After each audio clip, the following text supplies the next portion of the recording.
Call the Town Plan and Zoning Commission public hearing and regular meeting on Wednesday, February 8th to order. First order of business is stand for the Pledge of Allegiance.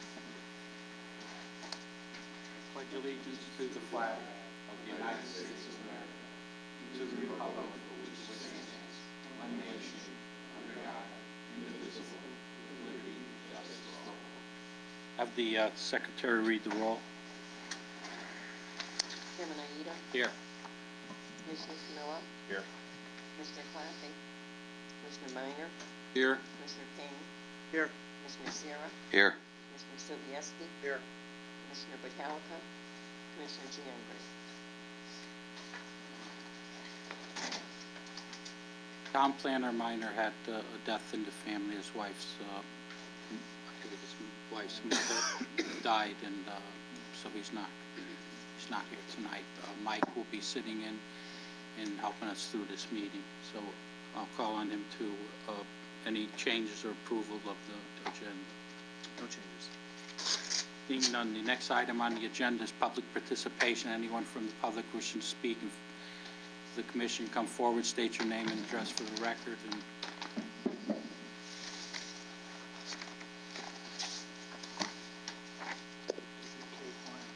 Absolutely.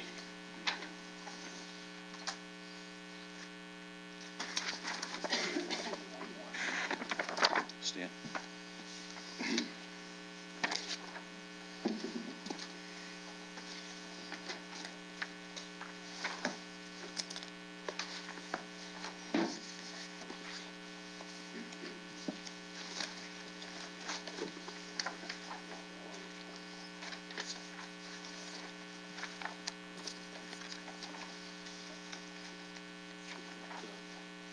Secretary has one.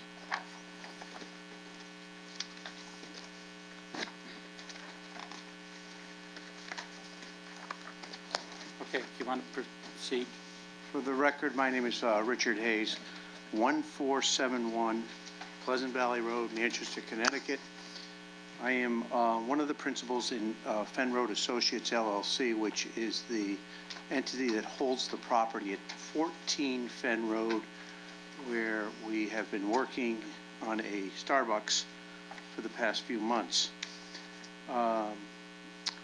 So in all candor, I've had a couple of issues over the last week or so trying to get a CO, and some of them are self-inflicted.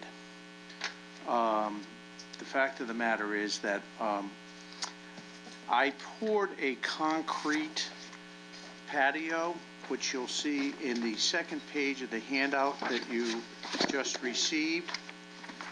And if you look closely at the first page, it shows you the location, which is just a shade to the west of the front of the store, or the side of the store that faces, let's say, Fen Road.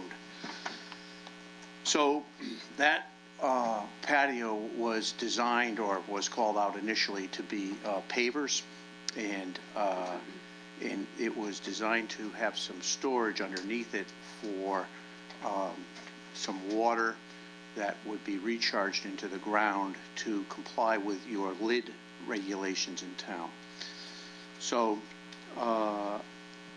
I poured it out of concrete, not really looking at the plans as closely as I should have, and because of some concerns that were brought to my attention with some failures that Starbucks had experienced in other communities with paver type patios. So I did prepare the ground, my site contractor, Mr. Stam, did prepare the ground appropriately for recharge. It's just that the surface is now a solid surface of concrete. However, all the water pitches to the west, and I would submit to you probably just goes through the path of least resistance and winds up in that stone base underneath that patio. However, Mr. D'Amato and Mr.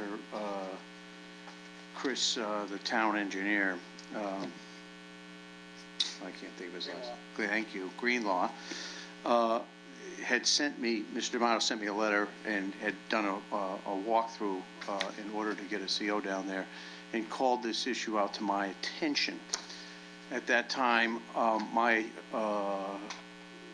engineer of record, Patrick O'Leary, who works for VHB and who did the original plans that you guys are looking at some SK drawings now, but these original approved plans, had some conversations with Mr. Greenlaw, and they, two of them, decided that the best alternative would be to look at page 3, which is a yard drain that is just off of Cedar Street and west of the driveway, in between, in a swale that butts up against the gas station.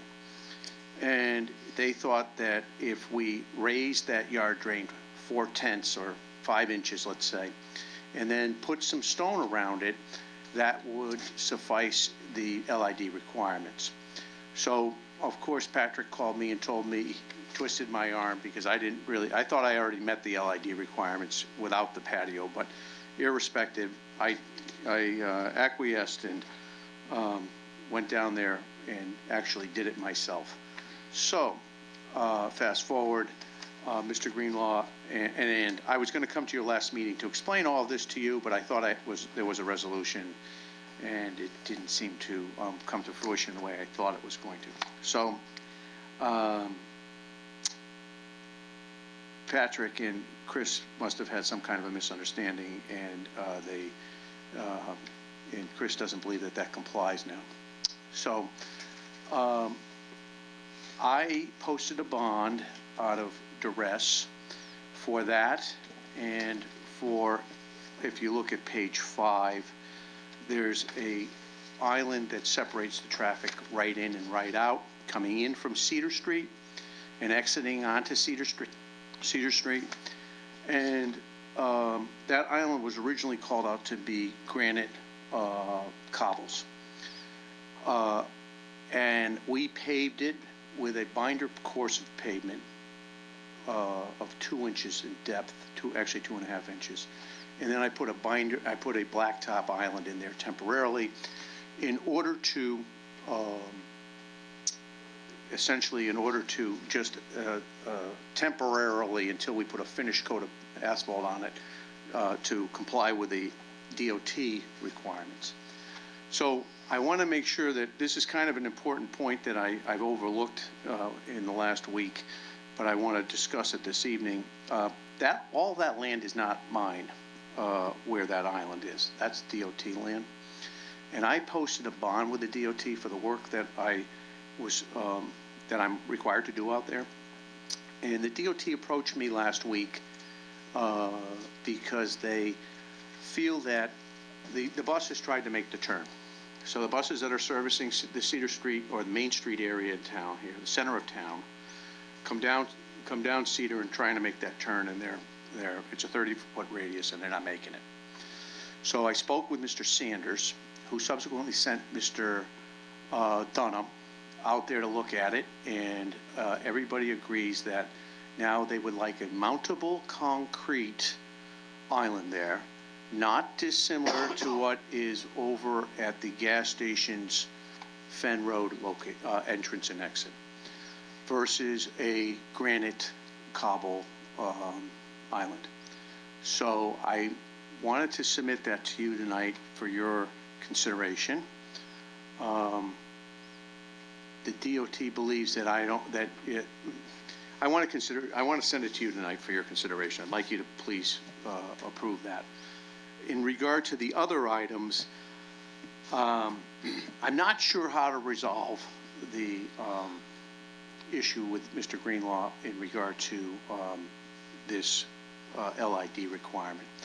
I suspect that I could do it in the future. I have another 3.5 acres of land there that we can develop, that will be developed at some point. My current relationship with the staff has deteriorated pretty badly in this town, and I'm sad to say that, because I enjoyed a pretty long run with a pretty good staff in this community and built 3 different projects in town and never had a problem until this one. I understand that, people can have differences of opinion, but I don't think we gain much by not communicating. The fact of the matter is that island out in the front, as I said to you, was on the state land, and I've already bonded that, but now I bonded it twice because I bonded it in town as well. You have a regulation in your, excuse me, the town has a regulation that is, I'm just going to flip a couple of pages here. 7.3.1, which, and if you look under C of that regulation, I'll read it for the record. The developer shall provide the town engineer with an estimate of cost of completion. The town engineer shall review the estimate and submit a recommended amount for a surety to the town planner. So things went a little backwards for me in this regard because the estimate actually came from the town engineer, or at least I think that's where it came. The estimate came from the town planner to me. Where he got it, I'm not certain. However, the estimate for the completion of the work was initially estimated at over $43,000, and subsequently they took another look at it, and it got down to 19, and I agreed to the $19,000 and posted the $19,000 on Monday of this week. Now, I look at this a little closer with my engineer, and he points out to me the fact that we've already got a bond posted for the Granite Island, so really we don't need to have it bonded twice, and that's a DOT issue, and it's not even on land that's really maybe under the purview of this commission because it's state land. So I'd like you to consider reducing that, and the other item obviously is the reduction for the patio. I bonded it out of duress, so I don't think that it's fair to ask for a bond in that regard, and I'm looking for a reduction from that side of it as well. I'm sure there's a lot of questions, so I'll stop talking now. We're on this list of the bond, that this paper you gave us that lists the town's amount and apparently your amount. Where does it talk about the patio? I can give you, Mr. Chairman, a copy of my amount. Okay, so you're talking $33,750 for the pavers. Right, for the pavers. And that include ripping out what you got there and replacing it with pavers is $3,700? Correct. No, replacing it actually with, so there's $3,700 for the patio, and then there's a fee for the, I gave you every one of those things, so I didn't keep one for myself, but there's also a fee associated for the Granite Island. Now but the Granite Island I've already bonded. So, and we want to change the Granite Island to concrete, a mountable concrete island. I see that.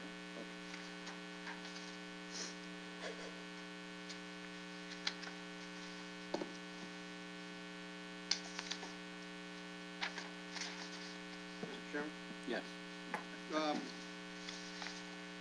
Usually when you prep the area for a patio like that, it's almost impossible to have the prep stone exactly underneath it. There's an overlap of stone usually that goes out into the landscape area. So I agree with you. I believe that the water that's pitched off, that runs off this into the landscape island, will filter down into the stone that's underneath here and perform that. The concrete also is, I can understand why Starbucks would want to switch. Lately, a lot of the concrete pavers people have been changing because they've been heaving up in the northern climates. They've been tripping hazards, and a lot of them stained very easily. And Mr. Payne, one of the issues, that's the biggest issue, is because they have to power wash this side, as you know, as maybe some of you don't know. I also happen to own the Starbucks in the center of town, and we're constantly power washing that sidewalk as well as that patio out in the front. And so the truth of the matter is that that's their biggest concern here, because these pavers don't stand up to the pressure of a, let's say, 3,000 to 5,000 PSI power washer. So, and they've had some failures, and that's why they asked us to change this to a concrete patio. So, Commissioner Sobieski, can you enlighten us on the Granite Rumble End Island from your information as a former DOT employee? Well, obviously with this radius, the buses will not make the turn. So Okay, the DOT is asking for some relief here by having them go from granite to mountable concrete. Yeah, and really what they're really looking for is they've agreed now that they're not gonna have the buses run over that area. They want them to go down to Cedar Street, take a right, go down to, Myricone Way, take another right into the busway. However, what the point that they made to me was, if a bus can't make it, a fire engine can't make it. If a fire engine can't make it, it's a problem. Now, we had two over this past, well, not this past weekend, the weekend before, we had two buses that tried to get in there, and they actually backed up because they realized they couldn't make it. When they backed up, they backed over a curb into some very loose material, and it made a big mess down there. So the good news is the curb wasn't compromised. The bad news is there was a mess. We attended to that.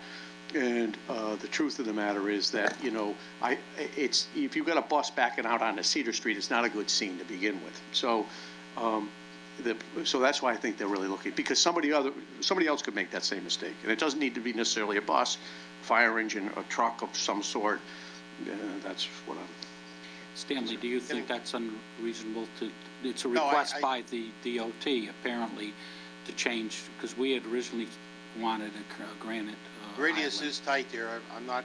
But I'm talking about the difference in changing from the materials. If DOT, if it's there, If they want it, I would. yeah, and it's if it's part of their property, Within not their really right part of of way. this. Right. That's correct. Okay. Like I said, just as long as it's delineated enough so somebody doesn't try to make a left off of pretty Cedar much. Street into there.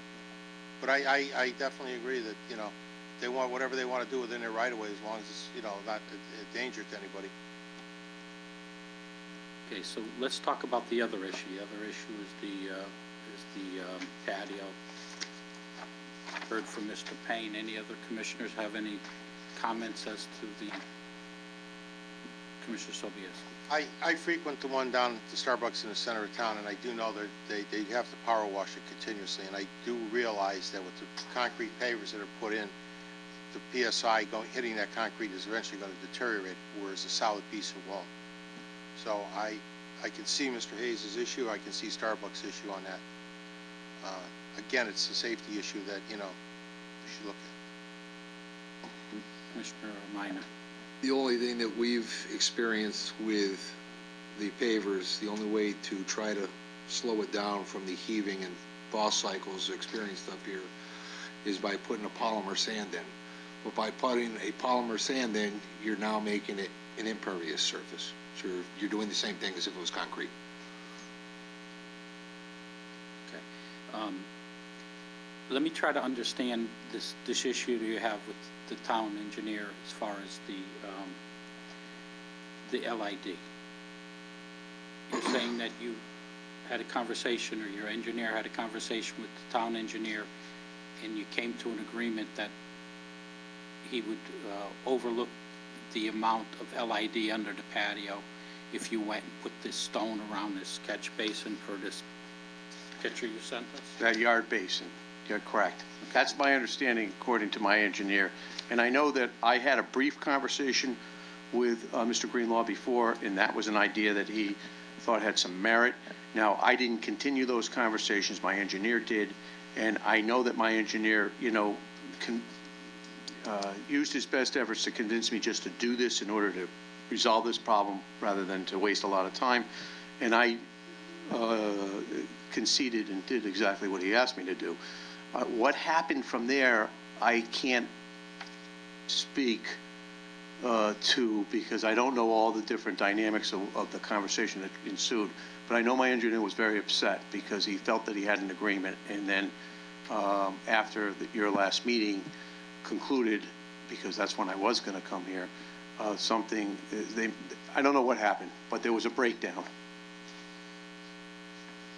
Mr. Planner, you want to give us some input from the town staff's point of view? The only thing, I don't know exactly where this sits from a staff perspective, because Chris and Craig have been handling it, so I think, you know, to not get some input for the next meeting, we might be missing something. But the only thing that the distinction I will make, LID is more than just aesthetics. It's a function. It's something that the site does. So it's not, the patio isn't the be all end all. There are other solutions, one of which is what you see here on page 3. But the question for the engineering department is, does the solution with the stone and the raising of the pipe and the drain, wash, is it a net, so that you ultimately can accept the same amount of water as what the patio, was doing for the site? So they would have taken his proposal, they would have run the calculations and figured out if the patio was gonna, drain, let's say 10 gallons, does this solution also take 10 gallons? Something along those lines. So without knowing from them what the calculations look like, I can't tell you whether or not they feel it's acceptable or not. So at this point, we can look to see what the calculations look like. We can also talk with them about the changing of the island. I don't think that going from a granite rubble to a mountable, I don't think that's a big deal, provided that you still have the same intent, which is to keep traffic from trying to make a left out onto Cedar. So, my suggestion would I be, think that issue is pretty clear. I'm more concerned about the patio issue and the problems the developers having with this LID. A lot of this commission has been wrestling with that LID for some time. A lot of us felt that the LID was pushed upon us from the state, and that because of some of the soil types in the town of Newington, that in some instances it didn't even make any sense. Now, I had the opportunity to talk to the contractor that did the work at this area, and just briefly, I was made aware that a lot of this subsoil here is clay, and I believe he told me that this was a clay pit at one point. So for LID to work in that area, you would have to dig down 50 to 75 feet, take out all the clay, and then redo the whole piece, and it doesn't work. LID does not work in a clay environment, and that's what you have there. There's a lot of places in the town of Newington where there was clay pits that ran through there was a whole vein of clay that ran through the town of Newington into the town of Berlin. And you can see the remnants of the ponds in Berlin out for Route 72. Those are all clay pit ponds. So it's not unreasonable to think that this piece was part of that vein of clay. So the LID in some instances doesn't work at all. So I don't know how to proceed at this point. You want to? I was just gonna say that, I don't think it's fair to say that a good percentage of the water that's running off this small patio is not going to filter down into the existing LID. There might be on a very severe rain that might filter down onto the parking lot, but on majority of the rains, I can see it going into the landscaped areas and then finding its way down into the stone bin. I'd hate to see, I think it's a shame to have to rip that up and put something in there else that doesn't work for the client. The only thing I'd have to say is the next time I would recommend the developer to come in when you had the problem, and then maybe we wouldn't be where we are today. But I understand that when you're doing construction, things are going fast and it must have been overlooked. But I think it would be unfair for us to or the town engineer to make him rip this patio out and replace it.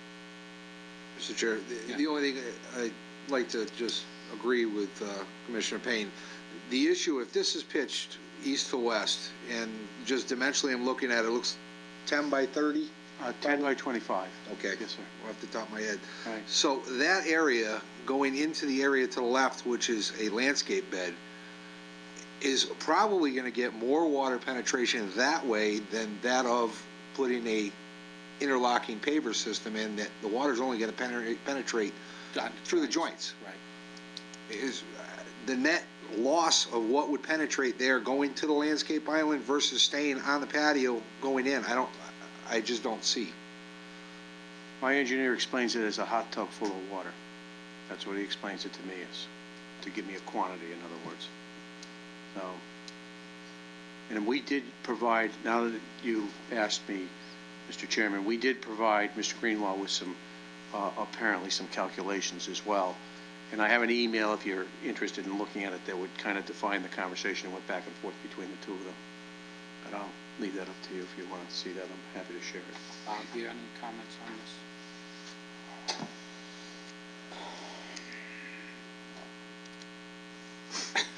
Yes and no.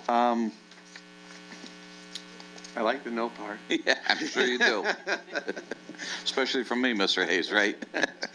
That's not fair, Mr. Sierra. That's not fair. I understand what everybody's saying, and I don't disagree with it, but I do not want to get in the habit of overriding the town engineer. When this project came to us originally, the town planner, Mr. Minor, strongly, several times suggested that we do not approve this project until the town engineer finished looking at everything. Some of us voted against it, some of us voted for it, and it went ahead. That's fine. It was the majority. That's the way this works. But we bypassed the town engineer at that point. And now we're looking at bypassing him again. Why do we have one? I think we should get his input. I'm not against this. I don't agree with having to rip all this up, but I would still like his opinion. I would still like to know what this conversation is. We're dealing with, I've heard the word several times, if. We're dealing with ifs. Let's find out. I don't know, and maybe Mr. Hayes, you can answer this, if waiting till the next meeting till we have a conversation with him, if it's going to set you back any. No, not at all. And I'm not trying to do that. I would just like some clarification. Okay, I can request that the town engineer come to the next meeting, and I've asked that he come to these meetings on a regular basis, but I get pushback from the administration, from the town administration, that's saying it's too costly to have people here. But I could just tell you this, in all my years of being on the zoning board, going back to the 70s, that we used to have the town engineer, the town planner, the town manager, the building inspector, the zoning enforcement officer. We had all the staff at these meetings because of situations like this where we were into an agenda item. We have questions for an engineer, and we have to put things off until we get reports back, and I don't think it's fair to some of the applicants that come in that we have to wait that amount of time. When we were doing a lot of developments, we didn't have the luxury of, in the 70s and 80s, the luxury of time to put these people, these developers off when they were coming into the town of Newington to build our town. So I think that we'll ask that the town engineer come to the next meeting and explain this. I think as far as the Cedar Island and Cedar Street, I think that's something that is a minor change that we could approve ourselves. A lot of these, changes like this are either staff changes, and if staff can make those modifications, this commission can definitely make those modifications. So, Mr. Payne. Thank you. I just want to get something clarified. It was, as you're speaking, it's my understanding that you had something worked out with the town engineer and to solve this problem, and then something went haywire. I don't know all the details, but I'm going to give you this copy of this email chain that was provided to me from my engineer, just so that everybody You want to make sure that the planner has one, kind of please? follow along with what happened. Dick, you have an extra one for I'm sorry. for the planner? And I'll give you one of my copies too.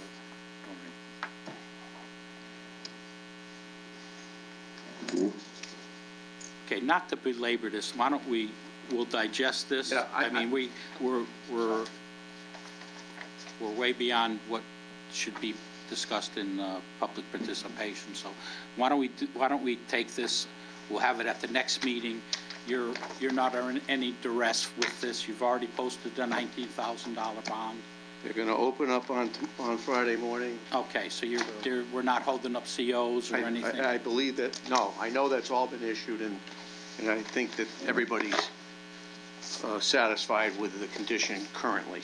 Okay, our meeting is in 2 weeks, so if you want to be here You want me here, correct? Yes, it would Yes. be to your advantage. I to be might, there. would it be beneficial if I brought Mr. O'Leary, because he's... Well, if there seems to be a debate between what Mr. O'Leary understands and what our town engineer understands. So I want to get to the bottom of it because, you know, this commission prides itself on being user-friendly to the public, particularly developers that are bringing in grand list increases to the town of Newington in this tough financial situation that we find the town, the state, and everybody else. And the increases that I saw the Board of Education is looking for. I need just one copy of the, I have mine back. Thank you. Whatever. no, the only thing I need is the bond. That's fine. Yes. One of those, right. You got that? Okay, good. Thank you very much for your patience. Thank you. Okay. Thank you. Any other public participation, please come forward, state your name and address for the record.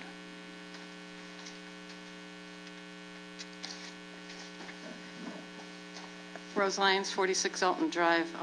I went upstairs for public participation at Board of Ed and came back down here, and I thought there was a filibuster going on and somebody was being nominated for something. But I thank Mr. Hayes for taking the time to explain the situation there and giving me some time to sit in the back and hear the pipes bombing away underneath us. I'm hoping that the Town Hall Reno chair is coming up with a plan for this pretty soon, very soon.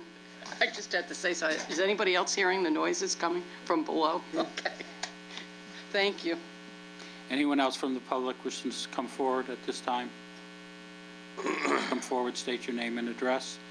Okay, seeing none, the next item on the agenda is we have some zoning enforcement actions on some legal matters, and we have to go into an executive session.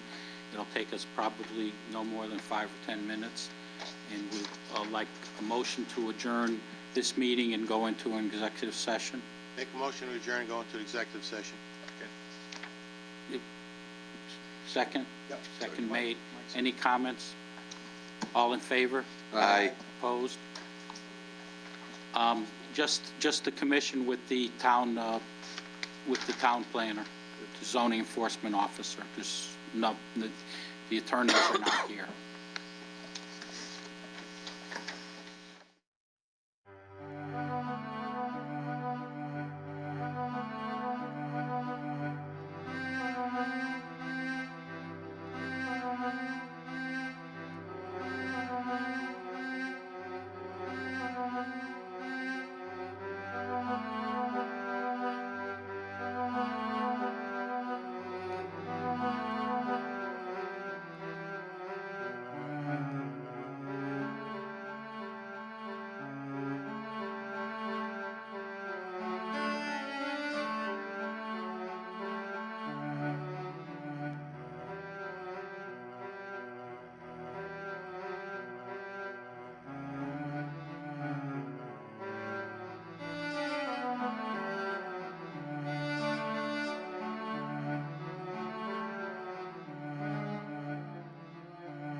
Okay, we're back from the executive session. I'll call on Commissioner Sobieski for a motion to exit executive session and return to our regular meeting. Make a motion that we exit the special,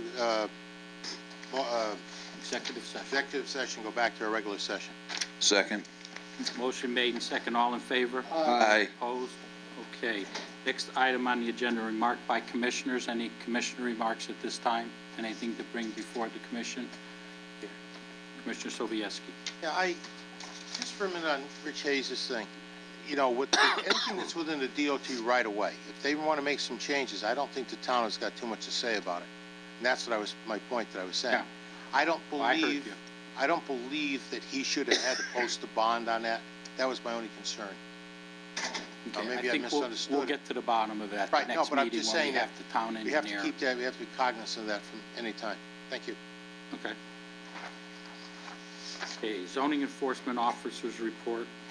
Mike. You have it in front of you. A lot of it was, most of it was signs. Been really trying to stay ahead of it. And while we have the moratorium, I have spoken with many business owners to try to get them to understand where we are and where we're planning to go, just so that they kind of know why we're focusing on it. So some of the repeat offenders that kind of show up from time to time again, I have touched base with a number of those district managers. So hopefully that will be curtailed. I don't know if anybody has any questions of anything they've seen. Mr. Sobieski. Mike, just one quick thing. How many of these, I saw the last one here on a complaint, resident complaint on Main Street. How many complaints do you actually get that turn out to be false or not really what they're complaining about? I'm just curious. I would say, I know you're using a lot of time on this. I'm just wondering. yeah, I mean, specific, any type of complaint or specific to the one Any from type Maine? of complaint. I mean, somebody picks up the phone and says, hey, Stanley Sobieski's got a chicken farm next door or something. I mean, that's what I'm saying. Yeah, I would say probably a third of the calls that we get are people who have questions or concerns, and it's an issue that the town doesn't regulate at all. And then a portion of those, maybe it's a blight issue, maybe it's a health issue, fire marshal issue. So it's about a third. Thank you. And, yes, Commissioner Payne. Yeah, could you take a look down Kelsey Street? I noticed quite a few illegal signs down that area. And also on the Berlin Turnpike, it appears that the mattress company is using the truck as a billboard again. I know you talked to him once before, next to the hotel. Mattress for less. Thank you. In the piece on Kelsey Street is not the new car dealership, the one next door to him going toward New Britain. He has a banner up on the wall, and he's got streamers on the cars. The new one that just opened? No, the new one is in the next one compliance. going- The next one over going west. Going west, right. I think at least one of the signs on the building is illegal. Okay. Okay, anything else for the zoning enforcement officer? Okay, seeing none, we'll go into public hearings. We'll have the secretary read the procedure for public hearing. The order of proceedings of public hearing shall be as follows. Convening by chairman, reading of the notice by the commission secretary or commissioner designated by the chairman to act in his deed, identification and location of the property involved by the town planner, statement of the issue to be considered by the chairman or the town planner, presentation by applicant limited to 20 minutes unless a specific extension is granted by the chair, persons wishing to speak in favor of the application limited to 2 minutes per person, persons wishing to speak in opposition to the application limited to 3 minutes per person, rebuttal by the applicant limited to 5 minutes total, rebuttal by the opposition limited to 5 minutes total. During a public hearing, it should be within the discretion of the chairman whether the time limitation should be varied slightly, provided the commission's consents to any such variance. In no case shall an extension be more than 20% of the allotment indicated above, or 1 minute, whichever is greater. Petition number 52-16, special permit 6.2.4, freestanding business sign, 2545 Berlin Turnpike, Artisan Vapors, George Emerson, owner, image 360, signs now applicant, Randy Hamilton, 2434 Berlin Turnpike, Newington, Connecticut. Contact, continue from January 25th, 2017. I don't see the applicant here. Is the applicant here for this petition? I'm not seeing them, so at this point, I'll ask if there's any public input on this application. Anyone wishing to speak in favor of this application? Anyone wishing to speak in opposition? And I'll open it up to the commissioners to, you got it in your packet. We asked him at the last meeting to bring back what he proposed as the sign that would meet the regulation, the signage calculations that the town provided. I believe he did that. This is the sign that he's going to put up. It's basically the bottom portion, as you see here, to the right. Now I'll turn it over to the town planner. So, this submission is in response to what was discussed at the last meeting. He reran the numbers, which are also in your packet, which stem from our feeling as to what signage is allowed on site. So staff and the applicant are now together with what's on site and what's allowed. So this complies with the zoning regulations as far as the total signage for the property. And it does leave space both on the building and the pylon for the third unit, which is what the commission was looking for last time. Any commissioner comments or remarks on this? No, this just clarifies. Okay, I would like a motion to close the public hearing and move it to old business for action. Make a motion to close and move to old business. Motion made and second. Any comments? Okay, just a comment for the record. I think we've worked very diligently to try to come to a solution for this particular property owner. I think the town bent over backwards to try to accommodate him and accommodate his tenants to have signage on that pylon sign. I think we gave him a gift, in my opinion, because of how we calculated the square footage, but I think it's a solution, and it's a solution for our business, and I think we could live with the solution. So we made a motion. It was made, right? Yes. Seconded. All in favor? Aye. Opposed? Okay, so we'll put that under old business for action. So that'll be an add of item C.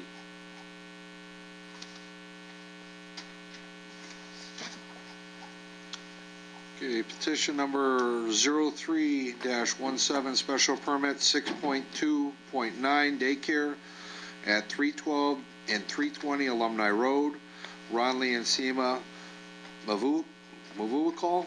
Applicants Michael A. Gier, owner, Brandon Hanfield, 191 Norwich Avenue, Lebanon, Connecticut. Contact. Is the applicant here or representatives? Yes. Please come forward and just whoever's making the presentation, or all of you could come up and state your name and address for the record, and so that we know who's talking. Yeah, come on up.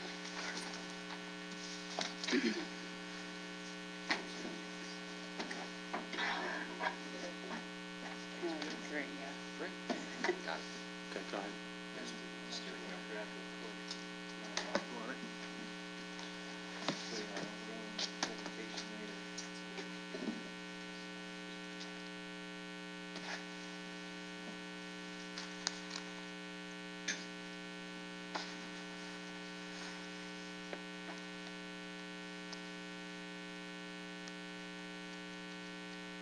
You know what, we could start. while Yes, he go does ahead. that. Good evening. My name is Patricia Zuccaro. My address is 5 Evans Court, Westport, Connecticut, 06880. I'm the attorney for the applicants Ronley and Seema Mavuakal, who are proposing a construction of a new gartered school at 312, 320 Alumni Road here in Newington. This evening you will hear from a gartered representative, Jim Lill, sitting to my right, who will explain a little bit about gartered schools. Who they are and their mission. He will also discuss how these particular parcels were identified and how gartered would benefit the Newington community.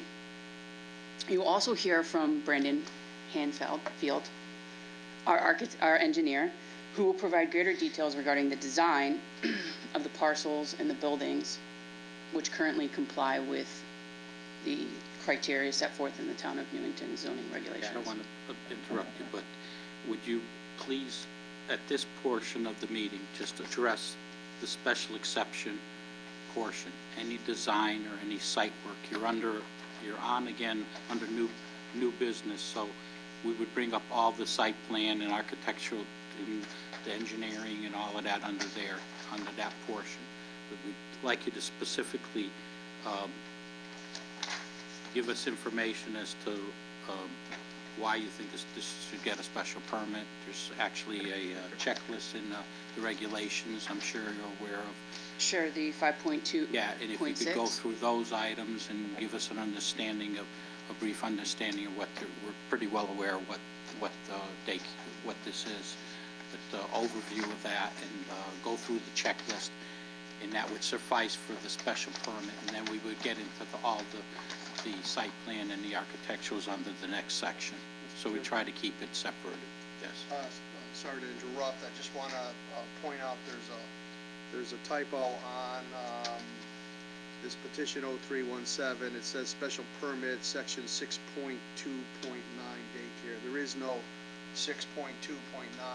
It should say 3.2.8.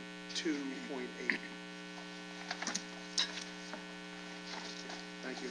What was it, 3.2.8, right? That's correct. We had revisions. We just went through tremendous revisions to our zoning regulations, and when we did that, some of the numbering sequence never caught up to the revisions that we made. So some of the indexing to the regulations is not completely accurate, but we're finding that out as we go along. But we'll be looking into that. But it does not affect your application at all. You're under that section 3.2.8. Okay, great. So I will go through I'll go through the 1, 2, 3, 4, 5, 6, 7 elements, and then I'll hand over the mic a little bit so you can talk a little bit. But basically, so the first one, 5.2.6A, the need for the proposed use and the proposed location. We have identified these particular parcels as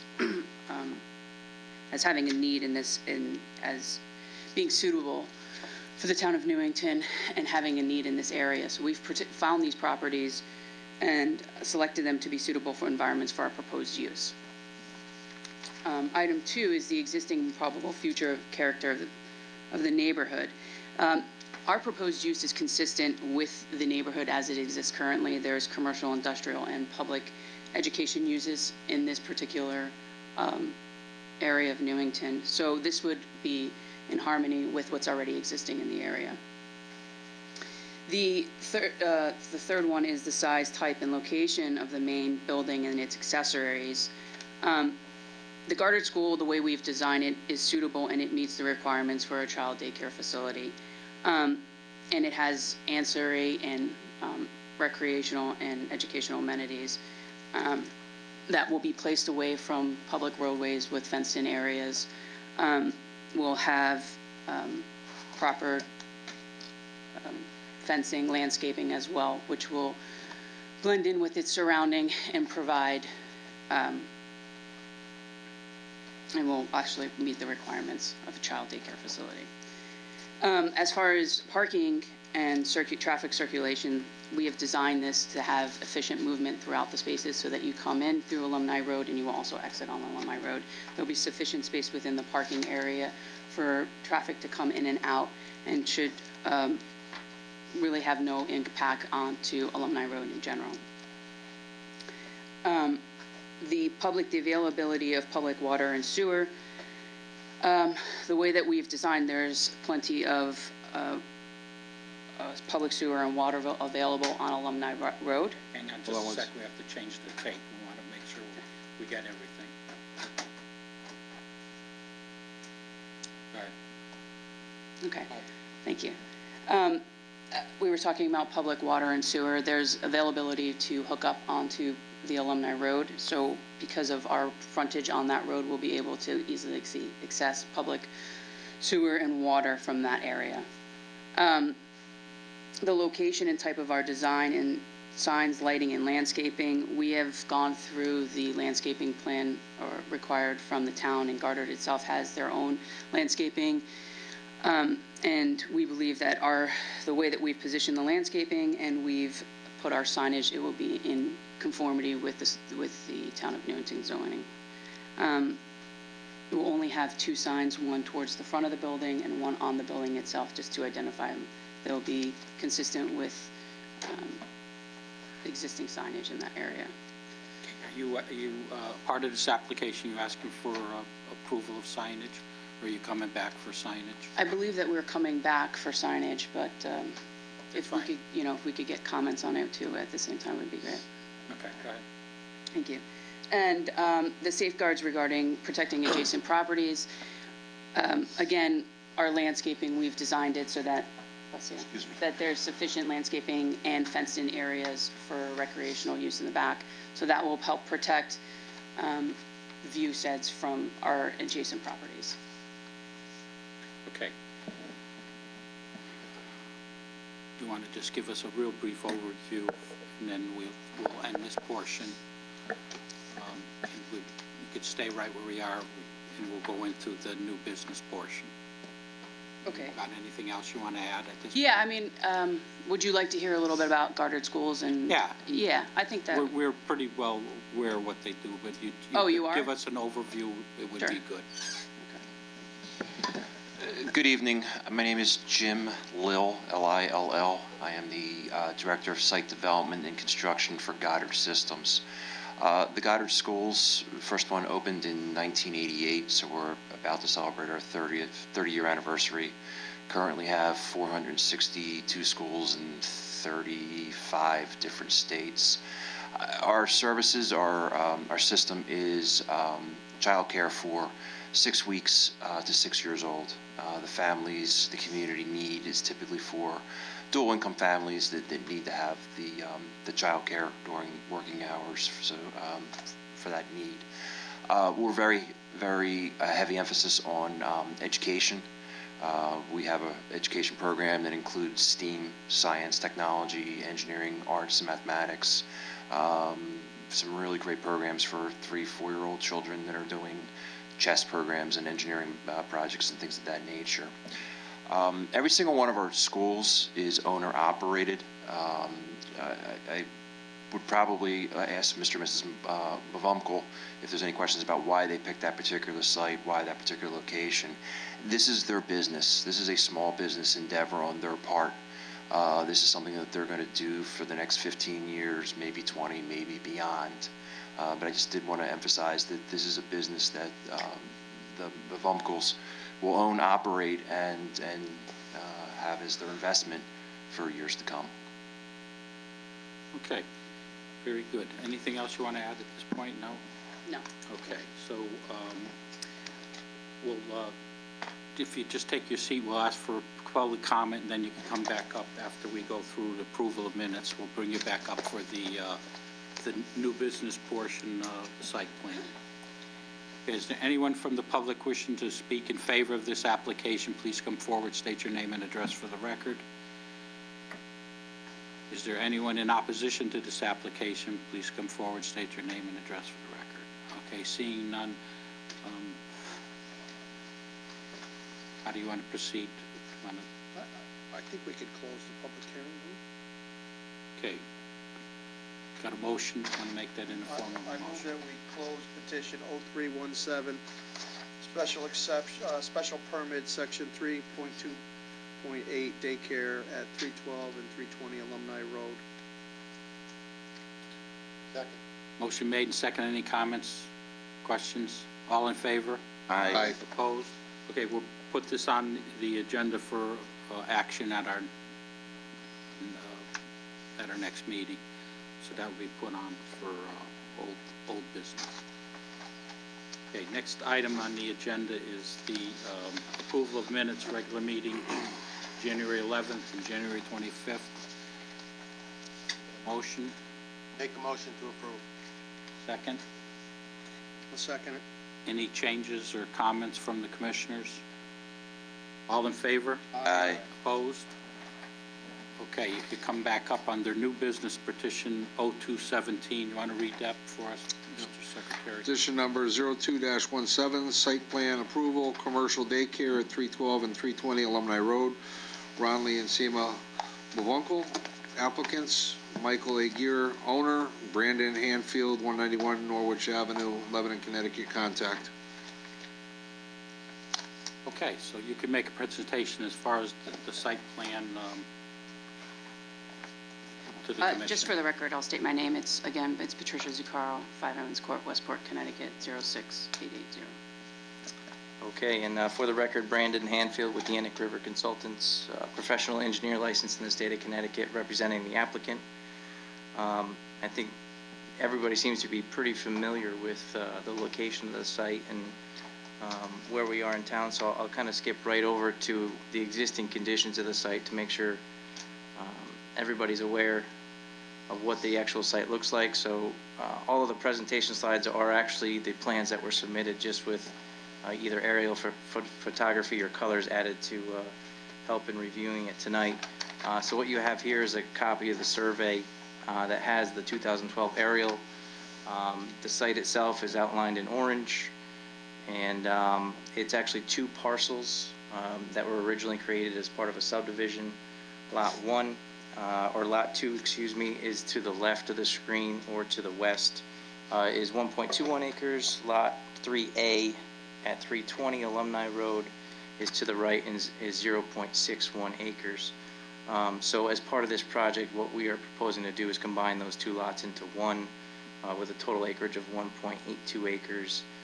And as we move further down the process, the address of that will be either 312 or 320. That hasn't been decided. We're within, obviously, the industrial zone. Alumni Road serves a number of industrial sites. The existing use, it's a vacant property that now the owner owns all 3 pieces. So the 2 that are outlined in orange, as well as the parcel to the right between the storage facility, and this entire site is vacant land that's apparently been used for some material stockpiling and land disturbance activities. I looked at some aerials back to 1990, and those land uses seem to be relatively consistent. So the area has been excavated or disturbed for nearly 28 years, as far as I could look back, and I wasn't really able to discern the 1985 aerial. So it's got a long history of disturbance. Vegetation, due to that disturbance, there's minimal vegetation. It's really just shrub growth or poor grass or poor cover. The only trees that exist are to the south or bottom of your page along the top of embankment, and that borders the Veterans Hospital. So the Veterans Hospital would be at the bottom of this sheet. Unless there's any questions on existing conditions, I'll move on to... Yeah, I have one question. Sure, go ahead. Maybe you're not able to answer this, but this is a 3 parcel. This is a 3 distinct pieces of property, and you're looking to merge 2 of the pieces to bring the acreage up to 1.8. And there's a piece left over, Lot 3B, that is a little more, 0.6 of an acre. Do you have any idea what that, why didn't you buy? I'm just curious why you didn't purchase that piece. Yeah, do you have any idea of what the use would be there? Because in the zone, I don't believe it has the area requirements to do anything with it. Yeah, initially our talks were with the owner to purchase all 3 lots. Unfortunately, the owner was not interested in selling this particular lot. He does not have any future plans for it. As far as we know, we don't know why he was reluctant to actually sell us. To sell us. Have him come forward, state his name.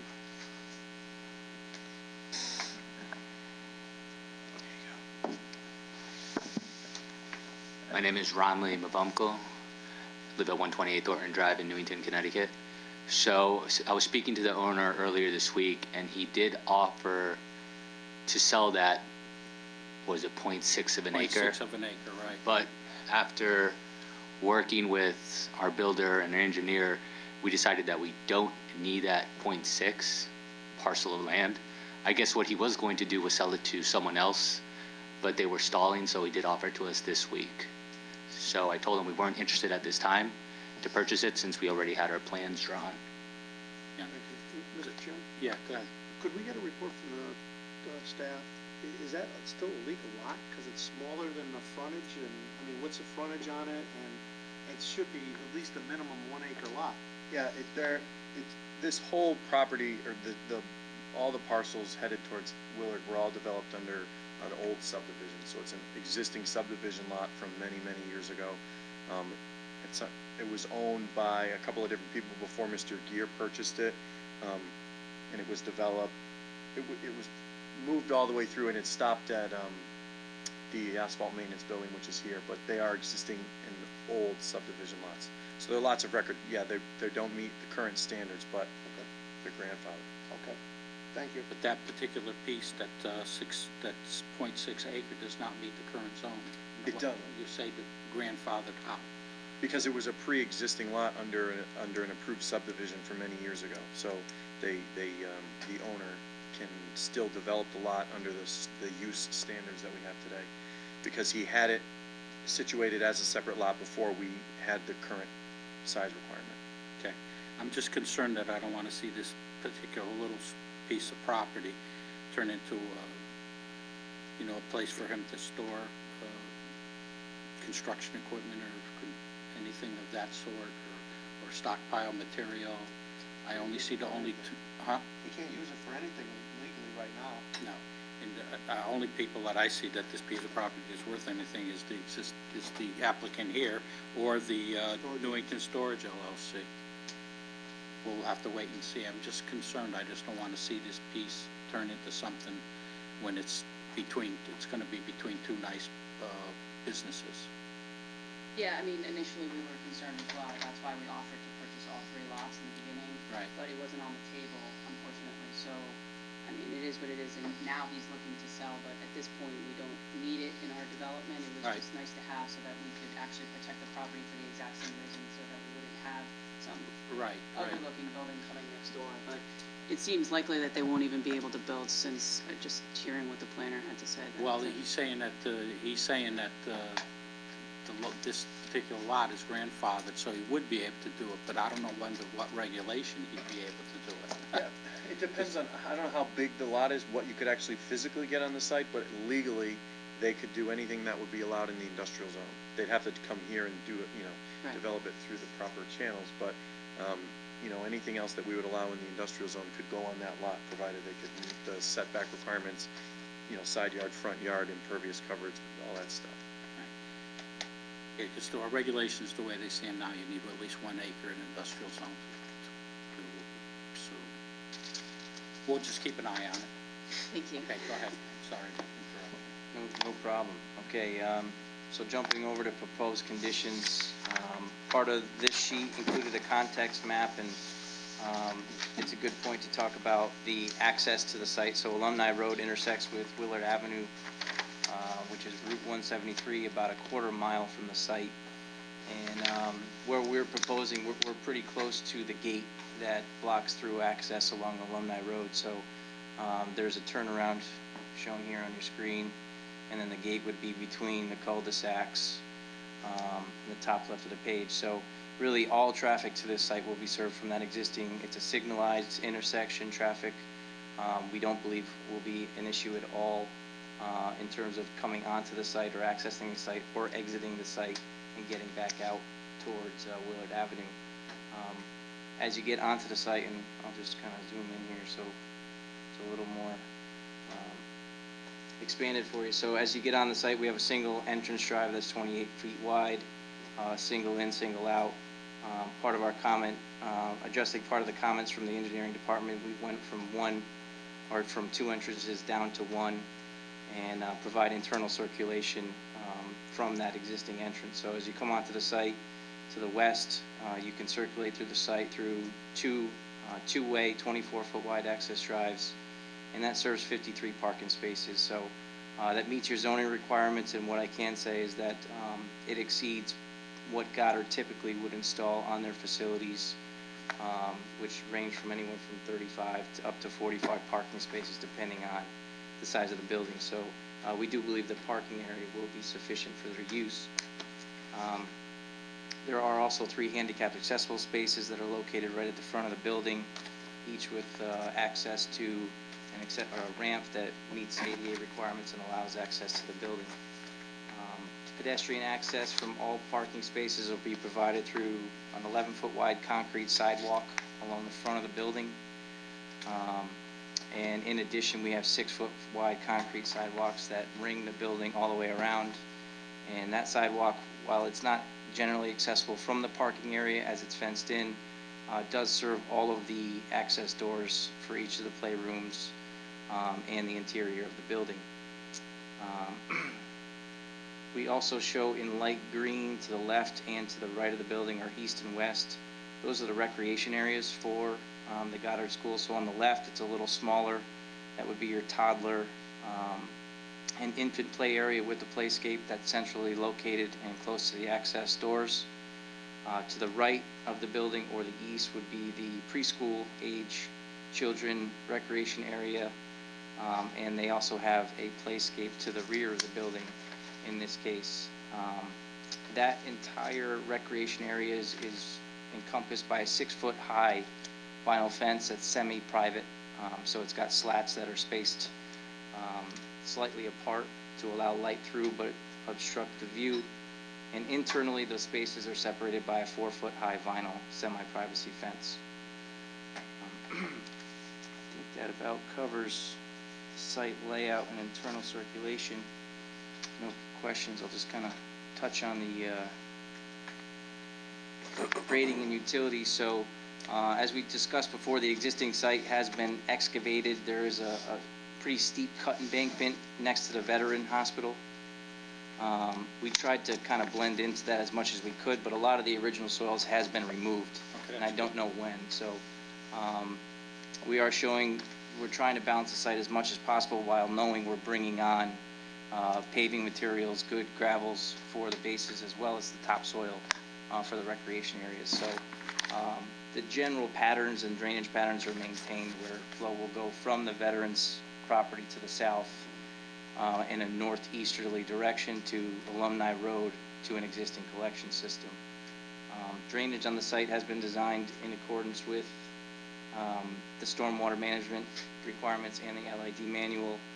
We incorporated a few elements, including primary treatment of the parking areas with a filter bed.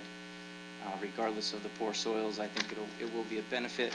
And then we also have a secondary treatment using a hydrodynamic separator that will basically treat all of the roof and parking areas. This system will be connected to an existing system in Alumni Road with a new pipe in the gutter, and there will be no anticipated impact on an existing system, as it's very deep. As we kind of covered in the public hearing, there are existing utilities within Alumni Road that we'll be able to connect to. So we have an existing sanitary sewer that's plenty deep for us to connect to through gravity. We have an existing water main that'll provide a 2-inch domestic and a 4-inch fire suppression. And we also have a natural gas main that will provide our natural gas requirements. And the last shown in red would be a connection to an existing utility pole that has appropriate service for our primary electric as well as our telecommunications. So, And that's underground, right? It'll be underground from the pole. That's correct. Also on this plan, just to kind of make sure we cover it, we do show 2 pole-mounted lights within the islands here.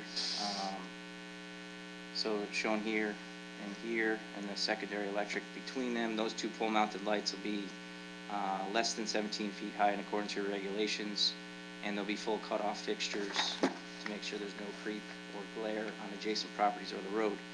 We also show 2 lights that'll be on the sign. We can cover the sign itself later, but I want to make sure you're aware that there will be some uplights that are focused on that sign on each face.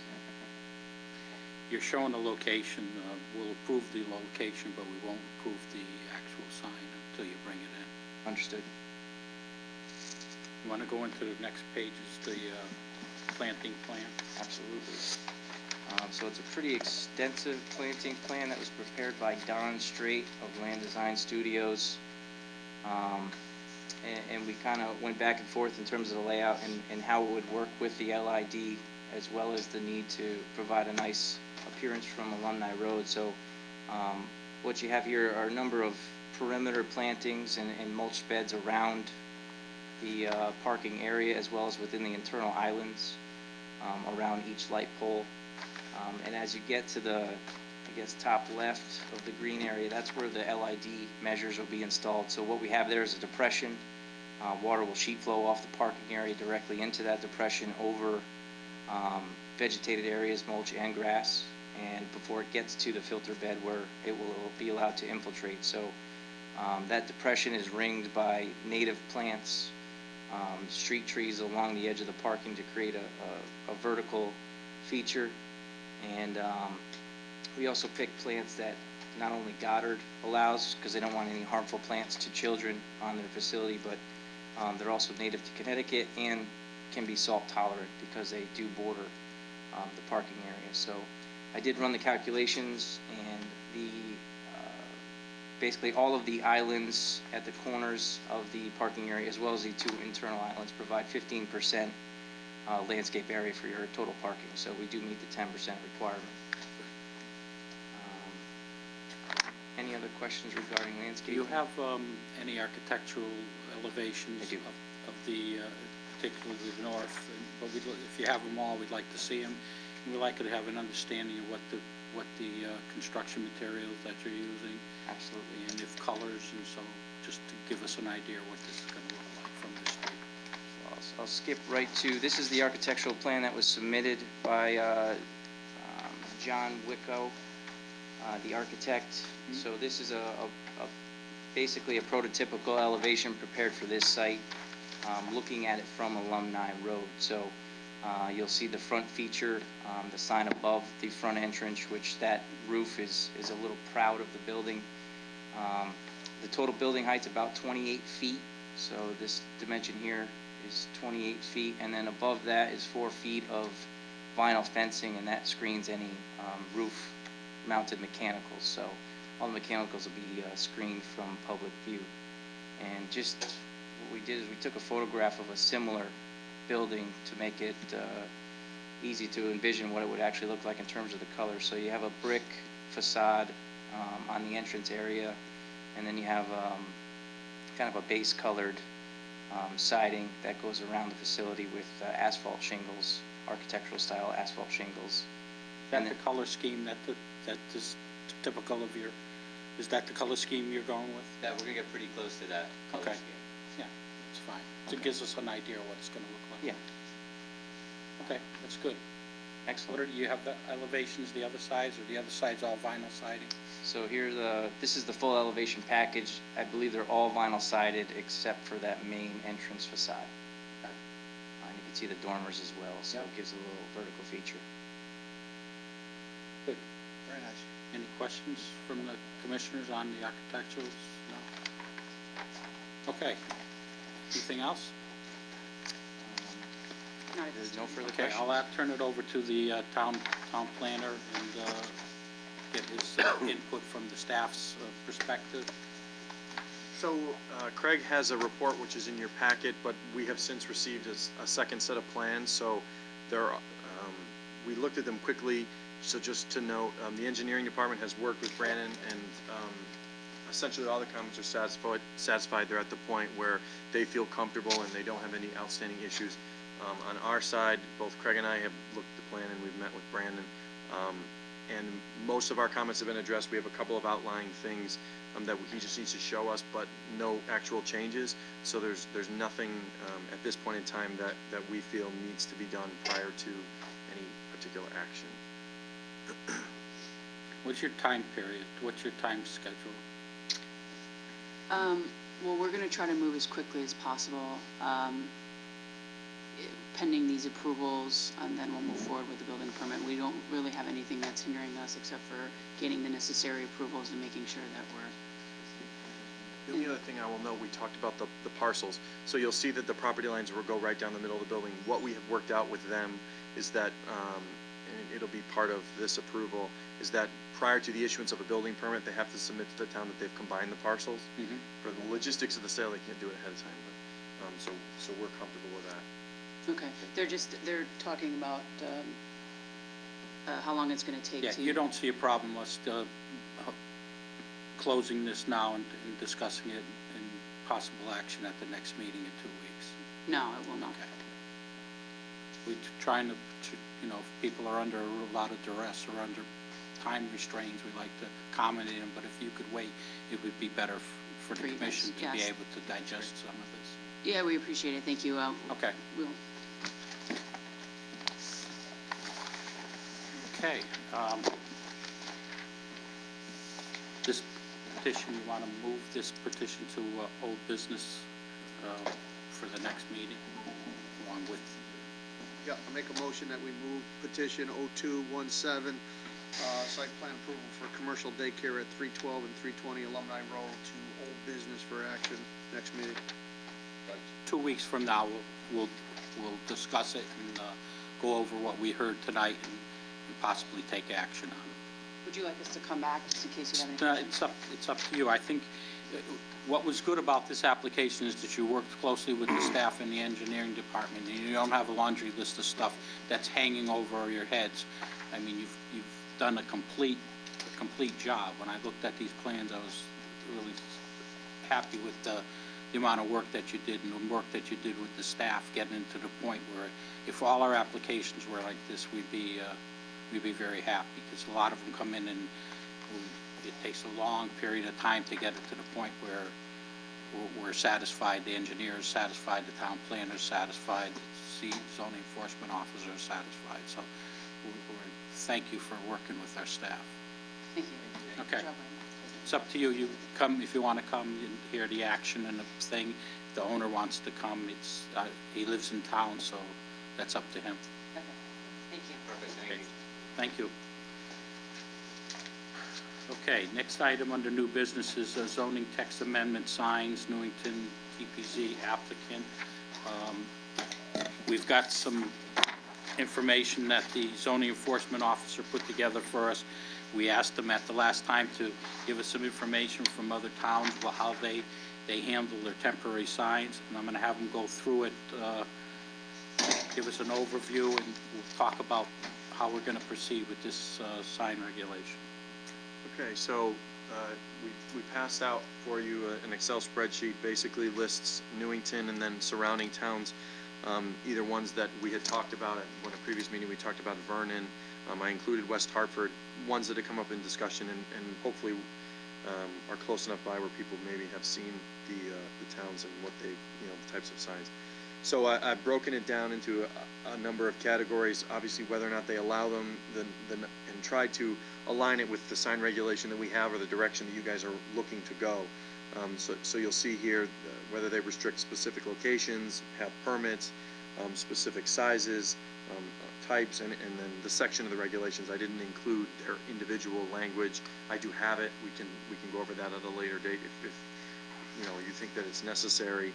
But basically what you have is the full spectrum. You have certain towns that don't require permits. They don't specifically limit the amount of days and locations and sign types. And then you have other towns like Glastonbury, for example, that doesn't have a provision for temporary signs.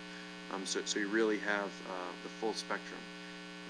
I don't know, Craig had they left it on so that you guys could continue to discuss it, and because you didn't get this at the last meeting, I don't know if you have any particular questions or, a direction you want to go now, or if you want to continue to discuss it. I'm happy to try to answer any additional questions or thoughts that you might have. Okay, you all got the copy of this.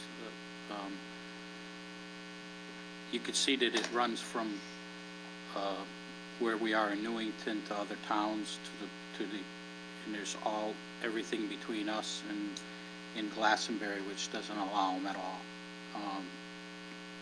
They talk about the number of days, if there's any restriction on the zones, permits required, site restrictions, the type of signs, and any other information at the bottom. I noted that Glastonbury doesn't allow the signs. You could tell by when you drive down their main street and through their business area and their commercial area downtown, what they call their downtown. It's not a cluttered look. It's even their sign regulations. You don't see the golden arches at the McDonald's 80 feet in the air. They're restricted to a certain size.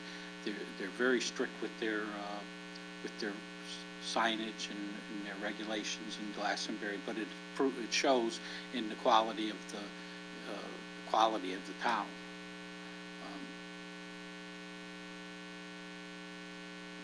I would like to open it up for the commission to give me some input as to how to proceed from here. Commissioner Payne? Yeah, Just before you start, I think we're at two different areas. Either we're going to go with what we originally talked about, which was eliminating the temporary signs altogether was an option. And number two is I think we've all agreed, and I got a consensus pretty much from the last meeting, that if we do allow these, we're going to do it as they'd have to come into this commission for approval, and we just have to we'd have to come up with a regulation that allows us to do that, so that they have some guidance as to what we're going to allow them to do. We'd have to come up with a regulation that gives you,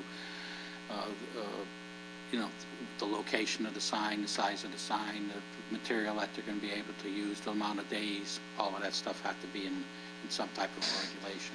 And what the regulation, how long of a period we would allow them to have these temporary signs, and how often they have to come back for renewal. I'm not looking to make this into something that's going to cost these people an extravagant amount of money, but I don't want it to be free either, because we're going to have time with the staff involved in it. So there's your options, I think. I didn't hear anything else, unless you could enlighten me that I missed something. I think that's the two options that we come down to. Either we're going to not have them, or if we have them, we're going to regulate them through this commission. Commissioner? Mike, did you get an opportunity to follow up in terms of what our options were in terms of enforcement? It's like you said, you issue 45 during calendar year 2016, yet there were hundreds and hundreds through your monthly reports that you had to actively pursue. Yeah. If we don't get a bite to how we're going to handle it, it's all a moot point. That's, to me, the biggest thing that we need to do. We talked about that last meeting when we asked the town attorney to present the enforcement ticket system to the council to enact that, so that. Do you know if there's been any communication between your office, the town planning office, and the town attorney to try to get to some kind of resolution as far as this ticketing system is concerned?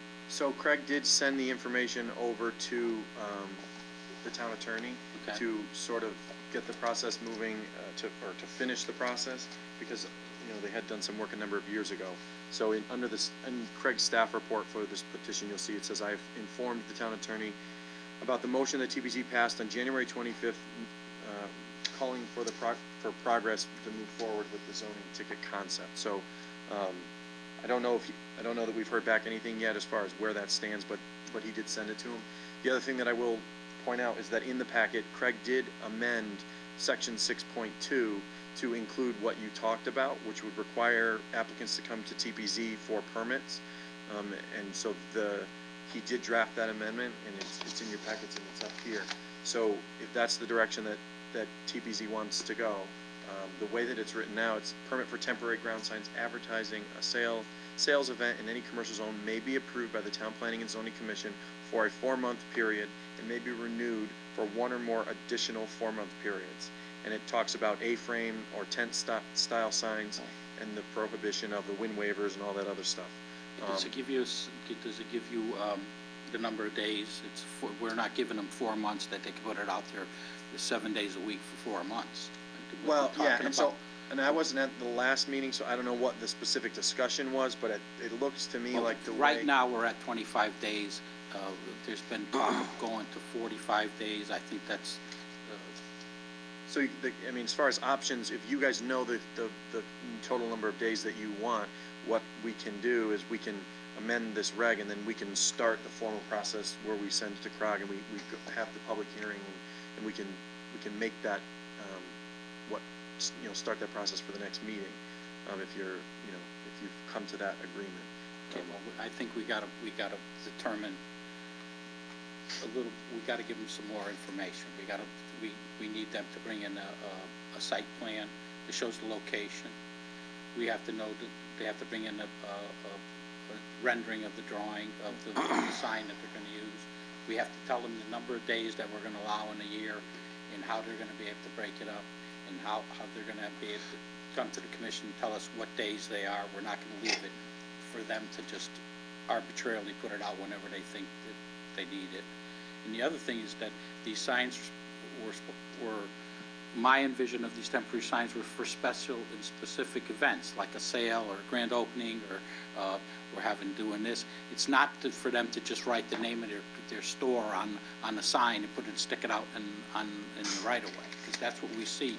One of the persons that came and complained the most about it, that's what her sign was. It wasn't about a sale or we're doing this or not. It's the name of her company on a placard of a dollar paper sign, and she sticks it in the right of way. And she was the biggest complainant. But what is the purpose of that? She has a sign that's on a pylon sign that says the same thing. So we want to be specific that these temporary signs are for a specific event, a sale, or something. So they should know when they come in and ask for the special permit to have the sign, what days they're going to have it and for what the sign is going to say. And then we should restrict the location of these apparently of A-frame sign we should have some idea of what locations we're talking about. We don't want them in the middle of parking lots. We basically want them near their doors and that type of stuff. So there's a lot more that has to go into this regulation. I don't want to make it so overburning, but I don't want it to be where they come in and they have more questions than they do answers.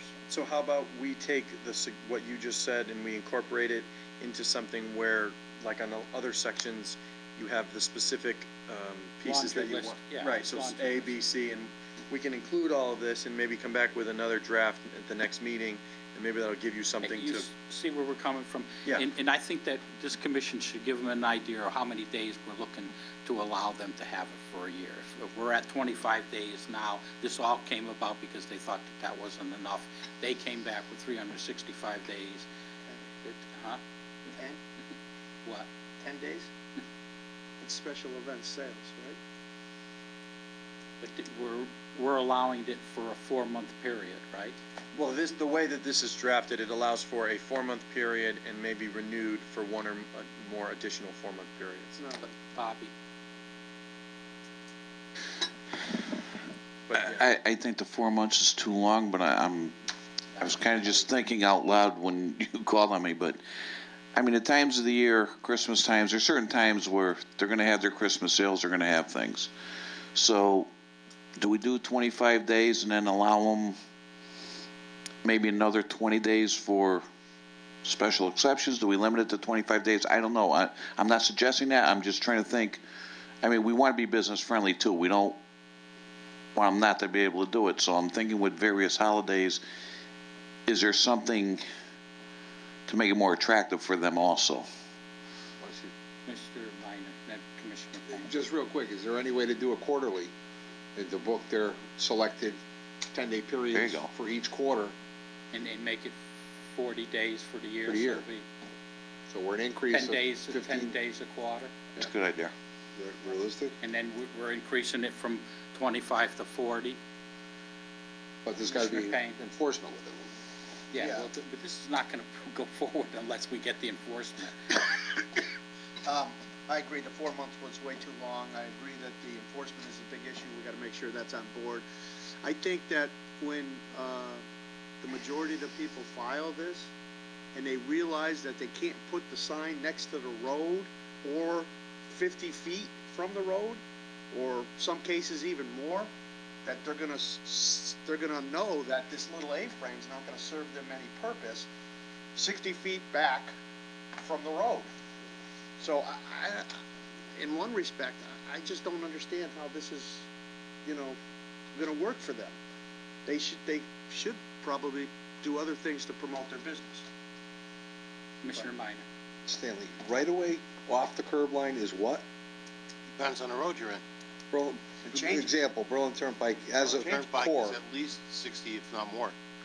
You said 60? 60 feet on either side, Off the curb line. off the curb line. That property I thought goes in that and was out. from the median. No. Right way up there is about 200 feet across. Really? Okay. Yeah. Now, it varies, so some of them It varies, goes but like it's this not- down the But turnpike. Chris, you're Some not areas, looking at, you're not looking at a straight line. Right, It can right. go out like this, go out like this, come Right. back like that. Like, for instance, it's really tight up in front of Carefree, but then when it gets to Dairy Queen, it's almost up against the building all the way up. Just, the example I'm going off of is Dr. Patel's new building. yeah, Off the curb, his pylon sign is probably I was gonna bring that up because I believe. 30 feet at best. He's in the 35-foot setback. He didn't put the sign in the right place. He has a variance for the sign. But if he brought it up any further, he'd be in his parking lot. I know, I only know because I went out to verify the location of that. So in his case, his sign is probably 8 feet off the right of way. Because we made sure that they knew where the right of way was before when we did the sign. Right. So, to give you an example, that's right there, only because he had, I think he had, his surveyor come out and put a stake in. Right. We pulled it back, just so that there wouldn't be any issues. So if you drive down the turnpike and you see his sign there, he's like 8 feet back from the right of way. So that gives you. Feet to his side or 8 feet No, out no. into the right of way? They can't be in the right of way, Has so to he's be out 8 of the feet right of way from the completely. right of way. All right, so it's still like 30 But the feet. turnpike isn't centered. Right. It's different everywhere. Yeah. Do you take, just, if I may, like Cedar Street here, there is very little state right-of-way left, Right. okay? So you're in a particular area by the Newington Bicycle and TJ's, we've got about 3 feet in front of TJ's, and I think we got about 2 or 3 feet on the other side. That's it. So, you're looking at the Berlin Turnpike, and you're saying, well, why can't these signs be closer? And they can't. You can't have any commercial stuff within the right-of-way. But the other point I wanted to bring out is I think it's a good idea for a limited amount of time, but at the end of the day, when these businesses close, those A-frames or signs should be brought in. Oh, yeah, that's gonna be, it's I need only to gonna see be that. during business hours. The sign has to be brought in. That's gonna be one of the conditions. But the other, getting back to Chris for a minute though, that wherever these signs go, the town has a copy of the state right-of-way plans. So as they vary, they can go in and get a copy of it to see where they are. You're gonna have to bring in this, Yeah, it should be they a don't site have to go plan. out and have an engineer. They can come to the assessor's office and get a plot plan, Site plan. and it'll show Right. the street lines and everything else. And then they're gonna have to show us on that thing on that plot plan, where they're gonna put the sign. We want that as part of the record. Because we're not gonna, because if we go out there and we give them permit to someone and we drive by and it's out in the right of way, then we're gonna have portions of this regulation that says if you violate the regulation, then you can't reapply for a year or 2 years, or, if you flagrantly violate it, you can never use it. But all the state roads in this particular town are bounded, and the town has a copy of them. Yeah. So, and no matter where it is, if it's within a state right-of-way, they can get that. Bob? I just wanted to ask the planner one more question. Out of all the towns you checked, there's one more town if you're inclined to check, would be Middletown. And the reason why I asked that, I worked out there for a period of time, and I know their downtown area. I would see in the morning, restaurants, whatever, they bring their sandwich signs out, they'd put them there, and at the end of the night, they're back in, and I don't care when you're driving through there, you're not seeing them unless, one, those businesses are open. So I don't know what their regulations are, but I know the businesses there are very, Well, we could make that a condition that the signs are out there only during Right. business hours. but I don't see them all the time, so I don't know what the regulations are, but it may be something we want to look at along with these, and maybe there's something we can take from there too. I mean, it can't hurt. Yeah, there was a specific town, I can't remember which one I read it in, I don't know if I included it on here, but basically, for towns like, for areas like that where maybe the right-of-way is pretty wide, you know, like in our case, portions of Main Street right here, they actually require the business owners in that part of town to provide them with a certificate of liability insurance, and then they can put the sign on the sidewalk, provided they have at least 5 feet of passway for pedestrians. It's not more than 6 feet from their door. It's during business hours. So they create this criteria, and then they allow you to put it on their sidewalk. That's for the center of town. Right. Well, Yeah. you're gonna have to look at this in a couple of different ways. You're gonna have to look at the turnpike as one way, and the center of town as another way. You can't have the same regulation for the turnpike as you do for the center of town. Because, like we talked about before, some of them in the center of town, you could have 30 feet, you could have 30 signs, because the doors, the businesses are so close. I mean, what do we do by property? I mean, it's... The more and more I think about it, the more I like your original idea. We discussed that at length many times. Carol's shaking her head. I mean, Carol and I sat at these things for over a year, and we keep coming back to the same thing that doesn't work. We try to make it work, and it doesn't work. And I hear the business community, and I hear what they're saying, but I'm telling you, if their business...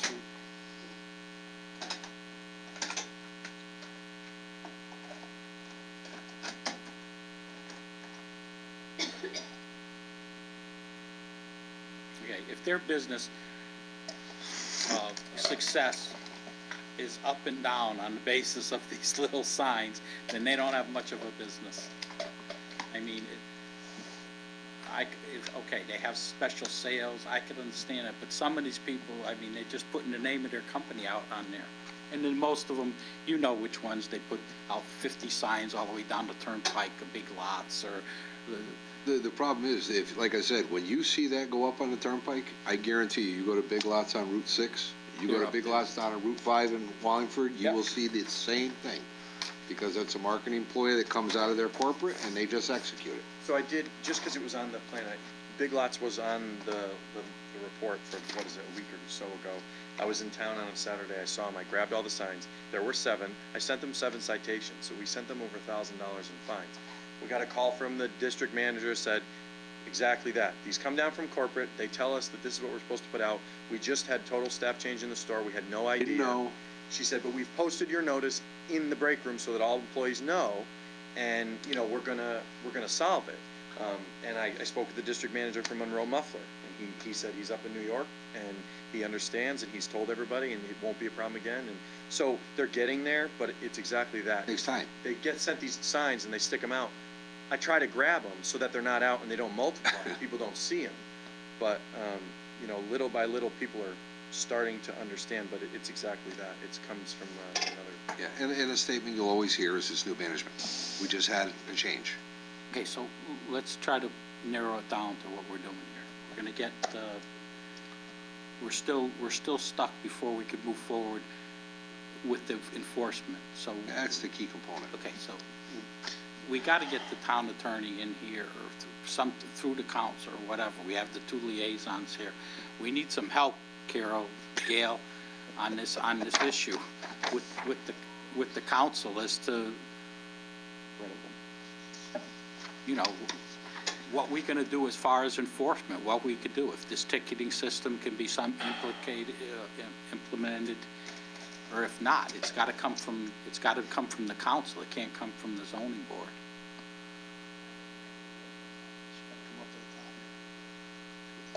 Based on what other towns do, because we certainly don't want to be overly excessive. I mean, we need information, and I think it's more appropriate for the research to come from you.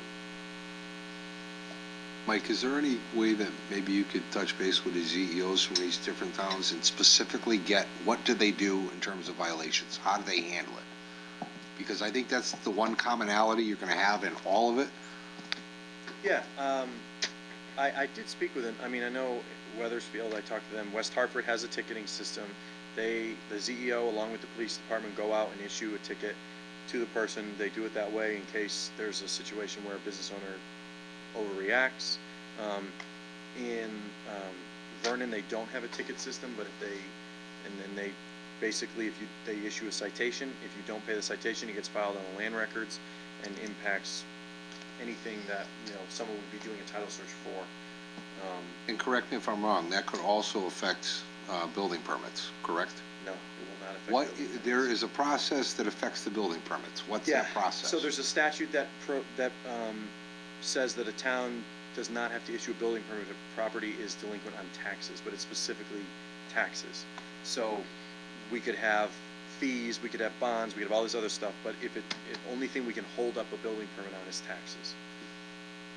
And that comes from the statutes. That's Right. not a Newington ordinance. Like I said, I know there's something, I don't know what it is. There's something that they're able to hold in regards to not issuing building permits. I don't know if that's a zoning, I don't know if that's town charter, a couple different, Say the town? either Vernon or West Hartford, one of those two. Yeah, it's not Vernon They've got because I talked to something. Vernon. So, I mean, I can check West Hartford. 'Cause like I said, the general reaction is very aggressive when they receive notice on them, and there's gotta be, that's the reason. Okay, how do we go from here? We leave it on the agenda again? Just have them make those tweaks. Yeah, I can put the comments into another change and then, maybe get you closer to where you want to be. Okay, and then we gotta make a decision, we gotta move this. The biggest, I'm hearing from Gail that we gotta send something, I don't know what we're supposed to send to the council. I mean, it's really up to the town attorney to say, we want to, he knows what we need and what we want. I don't know what we could do from this. In general. Okay, why don't you better come up, you gotta come up. record you. No, I'm just concerned, we need to know what you're trying to accomplish. What are the problems? Sit what here you're every trying- week. No, You I know what we're trying to No, but what I'm accomplish. saying is, we're not, as a town council, I really don't think we should take action on what the fine should be, implementing this, what the punishment, whatever. I mean, it's gotta come, some kind of resolution or request for action has to come from this commission. And in terms of, I don't know what Weathersfield and West Hartford and whatever does, nor does anybody else probably on the council. Maybe Carol does. I mean, we need something to compare apples to apples, like when we were looking at trash disposal. I mean, solid waste, put on the curb. We have a chart. Okay, this is where Berlin is. This is where Rocky Hill. This is where this is. Where do we fall in the middle? I mean, we need something to compare it to. And we also need, the business. I mean, I'm just saying that it can't solely rely on the town council. We need some information to make decisions. The town attorney has all the information. He has all the information on the ticketing system. He's brought it to the point where it should be able to go into the council and explain that this is what we're trying to accomplish, because the zoning enforcement officer has zero, when his enforcement is Lacks street credibility. Yeah. Got no bite. Carol, come on up too.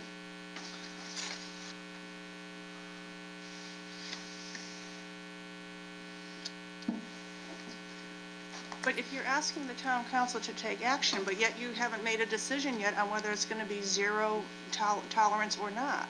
Go ahead. No matter whether we allow signs or not, the ticketing process will help the zoning enforcement officer on other issues.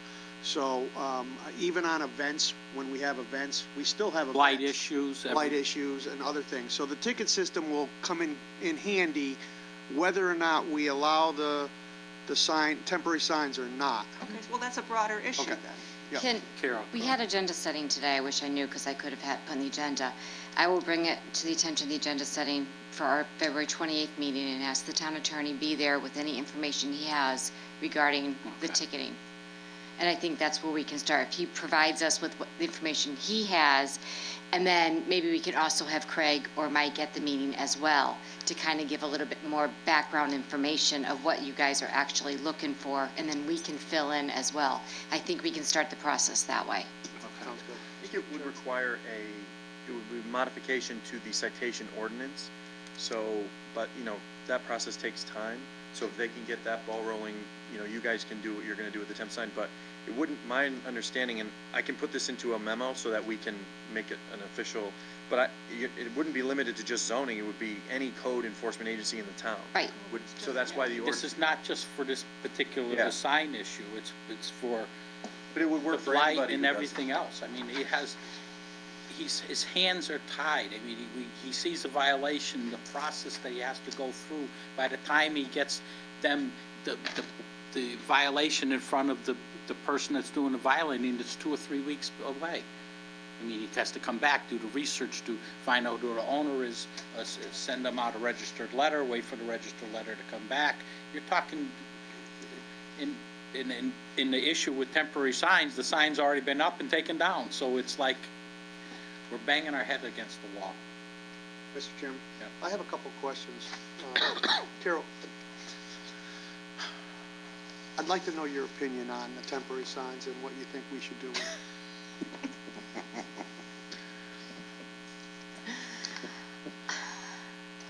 Knowing the enforcement issues that you're having and seeing temporary signs, that there's one out there that's been out there for a blood drive since December 29th, and it's still sitting there on Main Street, and every time I drive by it, I just want to pull over and yank it down.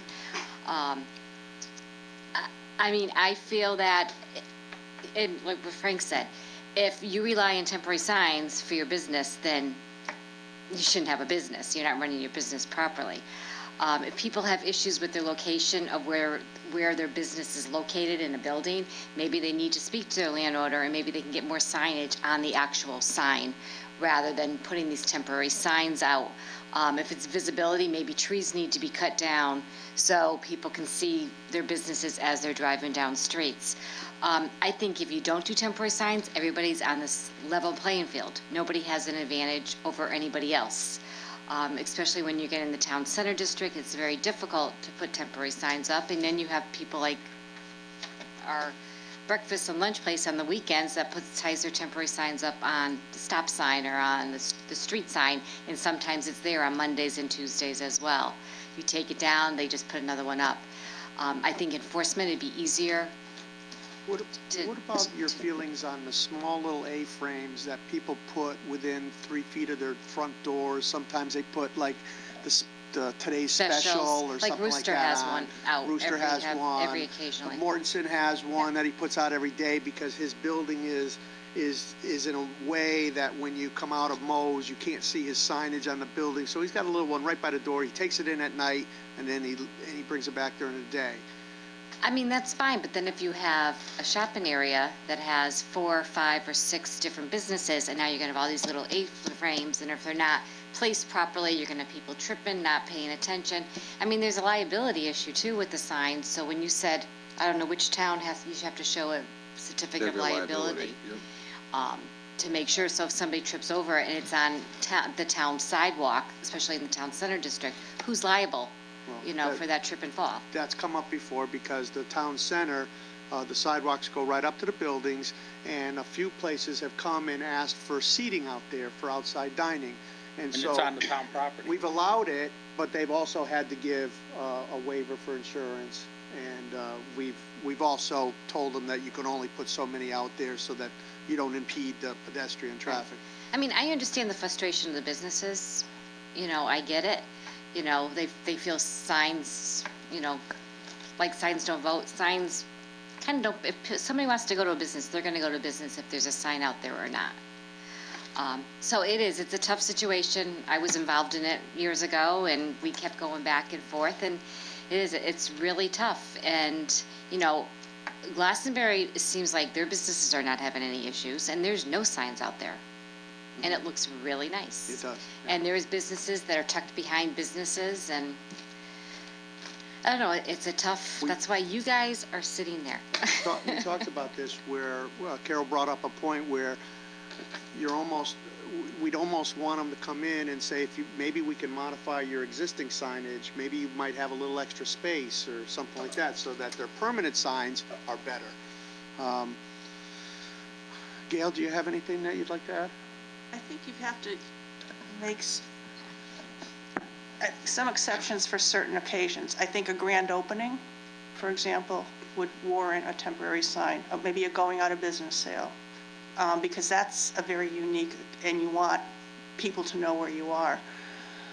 So I don't think you can be blanket. I think there has to be some kind of flexibility or exception. Fall under like the special events that we have in our zoning regulations. So somebody wants to have a tent sale or something like that, they're allowed to come in, but we don't tell them how many times they can come in. They just have to come in, present what they're doing, what they're putting up, whether it's a tent sign, a sale sign, or whatever it is. So, I mean, that could still stay in place. The issue that we also have to keep in mind is that we can't regulate the content of the sign. We can't regulate why it's there. We can regulate what it is, we can regulate how big it is, we can regulate... Say what's on it. Correct. So if the content of the sign is how you determine whether or not it can be there. It's a size Yeah. or location. It's Which- not content of the sign. So that's the only other piece The there. business name on the sign. Right. And then in terms of the restaurants, though, I mean, even in places like West Hartford, whatever, that are very trendy, it seems for restaurants in particular, because they're, they sell food, but every day is, for many of them, is a different special. And it's not something that necessarily can go on a pylon sign very easily. I think that you might want to get some input from some of the restaurants. I mean, I think that prohibiting that is going to be a challenge. So maybe allowing it possibly A-frames within 4 feet of their front doors in a safe manner just for restaurants or food establishments? I don't know if you Some- could, I don't know. think you can Can't do that. no, you can't say that the food place can do it and the other place can't do it. I don't think you can regulate it like that. It's really tough. You can regulate the number. So if the issue is that you have a business that may have multiple tenants and you don't want all the tenants to be out there at once, then you can say signs need, a temporary sign should not be closer than 50 feet to another temporary sign, or one sign shall be allowed per business, or per building. So if you have 3 units in one building, then when we drive by, all we care about is if there's one sign. And the tenants have to then talk about, okay, I'm gonna get this week, I'm gonna get that week.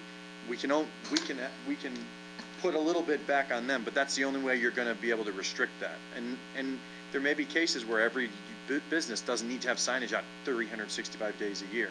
You may have an office space that's there during the week and a restaurant that does nights and weekends. So as long as you only have one sign out at one time, and we can certainly come up with we can certainly make this change for the next meeting to get you something that would allow in the business town center zone some type of signage. And Craig and I have tossed around that idea of a separating distance and within a certain amount of their door, so that it's not them trying to catch people as they drive by or something. It's got to be, we can move in that direction if that's what you're thinking about. Why don't you have the town go into business and rent signs? You can rent the size, you can rent the content, and they have to come in and rent it for a couple number of days and then return it, and we can make some money. I don't think Randy would like that too much. Most of the problem is, that they're buying these $1.50 signs made out of that cardboard stuff with the wire, and they stick it in, and they don't care. They don't. I mean, and that's the unsightly part of the whole thing. I mean, I've seen some A-frame signs that the people put out, and I don't even tell them about them because they're not that offensive. It's the ones where they come and they put right on the highway, right off the curb, they stick them in. I seen some radio station at Walmart got them stuck in the ground all over the place. Like, come on, give me a break. I mean, is it a radio station? I mean, I'm sure that they didn't ask Walmart for their permission to put it there, but it's there. I mean, and you know which signs we're talking about. It's the one where the guy selling the mattresses, he sticks them on the poles. It's so unsightly. It's so, and that type of stuff breeds the people come in and they start doing the graffiti and all the rest of the stuff. I mean, it's the quality of life. That's what it comes down to. If you allow it to perpetuate you deteriorate the quality of life for the town. And you know, Glastonbury got it right. I hate to say it, but they got it right. You see, even the business signs with the sizes and everything else, you don't see 85-foot pylon signs in Glastonbury. We got them on the Berlin Turnpike. Is that relatively new, though? Because, I mean, I used to go to restaurants in Glastonbury, and I know that they were A-frames, though. Well, they're saying There right used to here be. that they're not allowed, so. I mean, even when You they know, do, if they're overlooking some of them or sticking them out there and pulling them in at night, maybe. That's probably what. but even like when they built their CVS, they had design standards. It doesn't even look like a typical CVS. No, and you know what, Walgreens and I've things heard like that Walgreens. people come in and say, like McDonald's says, well, this is our standard and this is our prototype. They said, well, don't come to Glastonbury. They came to Glastonbury and they put in a sign that's this high with the arches about this big. Not us, we got the arches that reach the moon. I mean, it's that type of stuff, and they've controlled it. CVS, Home Depot, all the rest of them. They don't have the clutter of signage that we have. Is it possible to get a copy of your chart? Want an actual copy, or do you want me to email it to You you? can email it to us. And like I said, I will bring it up at the next agenda, see Okay. if we can do Thank you something very on much. the 28th. You know, you're also talking about, I'm just thinking, when you said CVS, you know, you got the flu shots, that, you know, at whatever. I mean, there's an awful lot of businesses that this is going to impact. And I understand that, you know, I don't like the little stick in the ground things, whatever, but I also think, you know, in my mind, there are legitimate reasons for having a We're temporary even sign. talking about allowing them, but we gotta regulate them to the point Exactly, where it's gotta be that regulated we can fairly. allow them type of signs, but the other ones we could stop. I mean, Yeah.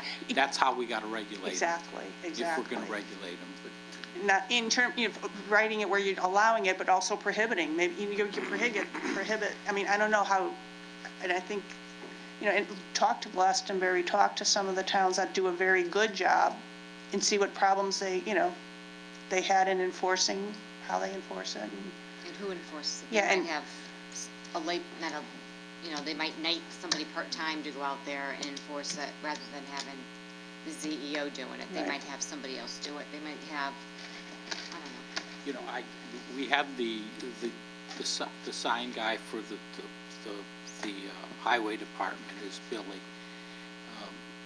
What's his last name? Califano, Billy Califano. And he picks them up because I told him, I said, Billy, when you're driving around, and I know he does, because he takes them, he has a stick, a thing on his, he gets on his truck and he takes them off the poles. They're up 40 feet in the air and he gets them. Or he sees them in the right of way, he picks them up. I mean, maybe we got to have the, you know, give him some more teeth where he could go and really pick them up. Exactly. He's only picking them up To alleviate. yes, he's around town all over the place, because I seen him, he's in front of my house changing a directional sign. I see him over on Kelsey, I see him all over the town. He's Right. changing signs, painting stuff on the road. And he's been real good because he takes down a lot of the stuff, but there's a lot of it that he misses. I mean, and if you limit it just to if you do this, limit it just to A-frames. signs, then you know any other sign is illegal and you can just take it them up. off. You don't even have to give them notice. You could just take them because, I mean, and there's so many out-of-town signs that are in town that can just be advertising out of town, like craft shows and stuff that end up in our town for some reason. Yeah, and the thing is that, particularly in the winter, they stay up there for months. You Yeah, see they them in come- the spring, they're all over the ground. I mean, it's a mess. It is. You're right. It's a quality of life issue. I agree. Okay, we'll leave it on the agenda. You'll do what, Welcome. if you could help us Make those changes? and make those changes and bring it back.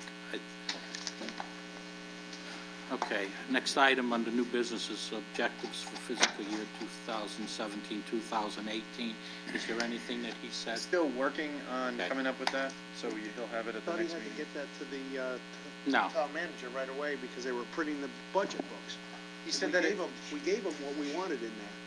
He said it wouldn't impact, to have it for the next meeting, he said it shouldn't impact the schedule. Okay. That's all that I. Fine, just leave it on here and we'll bring it up when he comes back. Okay, next item is, old business petition 3016, the Newington Junction TOD Overlay District Text Amendment, Map Amendment, TPC applicant. Dominic? Yeah. Mr. Chairman, because that area is so sensitive with a lot of residential people, I think that maybe we as a commission should withdraw petition 30-16 Newington Junction TOD Overlay District Text Amendment, Map Amendment without prejudice, and then take a couple meetings and figure out what we really want, and then I would like to, before the next public hearing, I would like to send a letter to every one of the citizens that live in a certain amount of range over there, so that they're well informed of what we're proposing, so that we can get their input and see if we're on the right track or not. Yeah, particularly if we designated that triangular piece that runs down Willard Avenue, I think all of those property owners should be sent a notice. Because when that guy comes in and says, I don't know what you're talking about, I know it's not required, but I think it's important that we do it, because I don't like it when people come in and say we didn't know anything about it. I mean, it affects me. I know how he feels, because, you know, some of the changes that happened in 2007 that I wasn't aware of really affected my business. So I think that it's best for this commission to notify the residents after we come up with a plan for that triangular piece. I don't think that area that we designated is going to change, but I think that we could talk about it a little more, and we need a better understanding of how some of these properties could be merged, who the ownership of these properties are, how you get in from Willard Avenue to the industrial parts of the, you know, most of the pieces on Willard that we designated are residential, and how do you get to the piece in the back? I mean, there's going to have to be some consolidation of some of these parcels for this to ever work. I mean, I don't even see a way how you get into some of these pieces. Only two ways, Spring Street or Shepherd Drive. Yeah, but then you could you could probably get into them if you were able to acquire some of the properties on Willard Avenue. So I think we got to look at it just a little bit more, and we got to give the residents that live in the area and the people that are affected by this, the property owners, got to give them notification that we're having the hearing again, and then we'll proceed. I mean, I don't see where there's a lot going on in this area at this time. If someone really had something going on and they brought it to this commission, we'd jump on it like crazy. If someone had a plan, this TOD is not holding up anybody from developing or doing anything. The incentives that we put into this thing are almost non-existent. I mean, Is that in form of a motion? Want to make that in form of a motion? Yeah, I'll make a motion that we withdraw petition 30-16 Newington Junction TOD Overlay District Text Amendment and Map Amendment, new section 3.19B, TPZ applicant contact without prejudice. Second. Motion made, second. Any comments? Okay, all in favor? Aye. Opposed? Okay, so put it on the agenda. We're at new business again, so that we can look at it. Put it on the agenda again as new business, a whole new thing, and then we'll discuss it, and then we'll see if we can move it forward to a public hearing again with notification. Okay, moving along. Petition for old business 4616 zoning text amendment, section 3.2.5, section 3.1510, hospital, sanatoriums, rest homes, assisted living facilities, senior independent living facilities, convalescent or nursing home, long-term care facilities, and continuing care, retirement communities, Newington TPC applicant. It's on for old business. We've discussed it. We have a draft motion that hasn't changed for the last 3 meetings. I think it's time that we took a vote on it.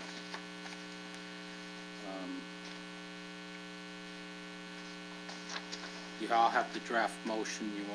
Anyone want to read the motion into the record, and then we'll take a formal vote on it. You're up or down. Want to read it? Sure. Petition 46-16, zoning text amendment, section 3.2.5 and section 3.15.10.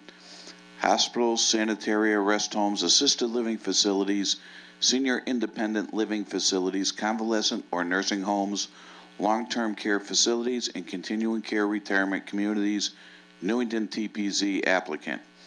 I move to approve petition 46-16 zoning text amendment, section 3.2.5 and section 3.15.10, hospitals, sanitary rest homes, assisted living facilities, senior independent living facilities, convalescent or nursing homes, long care facilities, and continuing care retirement communities. 1. Findings. A. The draft motion to approve the original Amara amendment was prepared prior to the TPZ meeting on April 8th, 2015, when the petition was approved and therefore did not reflect the majority opinion on density that had evolved during that meeting. This discrepancy was not noticed when the TPZ voted on the motion. B. This amendment will not impact any existing or approved hospital, nursing home, or assisted living facility, nor create any nonconformity. C. This amendment was found by CROG to present no apparent conflict with regional plans and policies or concerns of neighboring towns. D.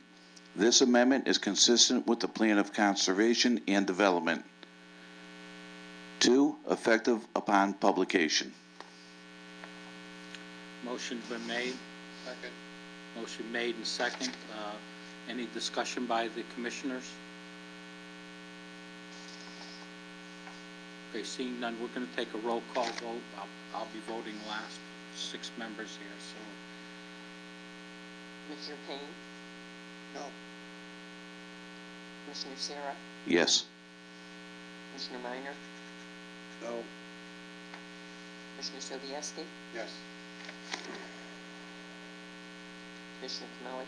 No. And Archer? Yes. Miranda?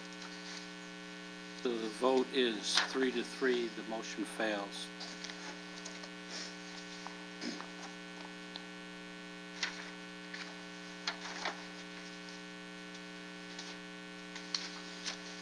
Okay, the next item under old business is the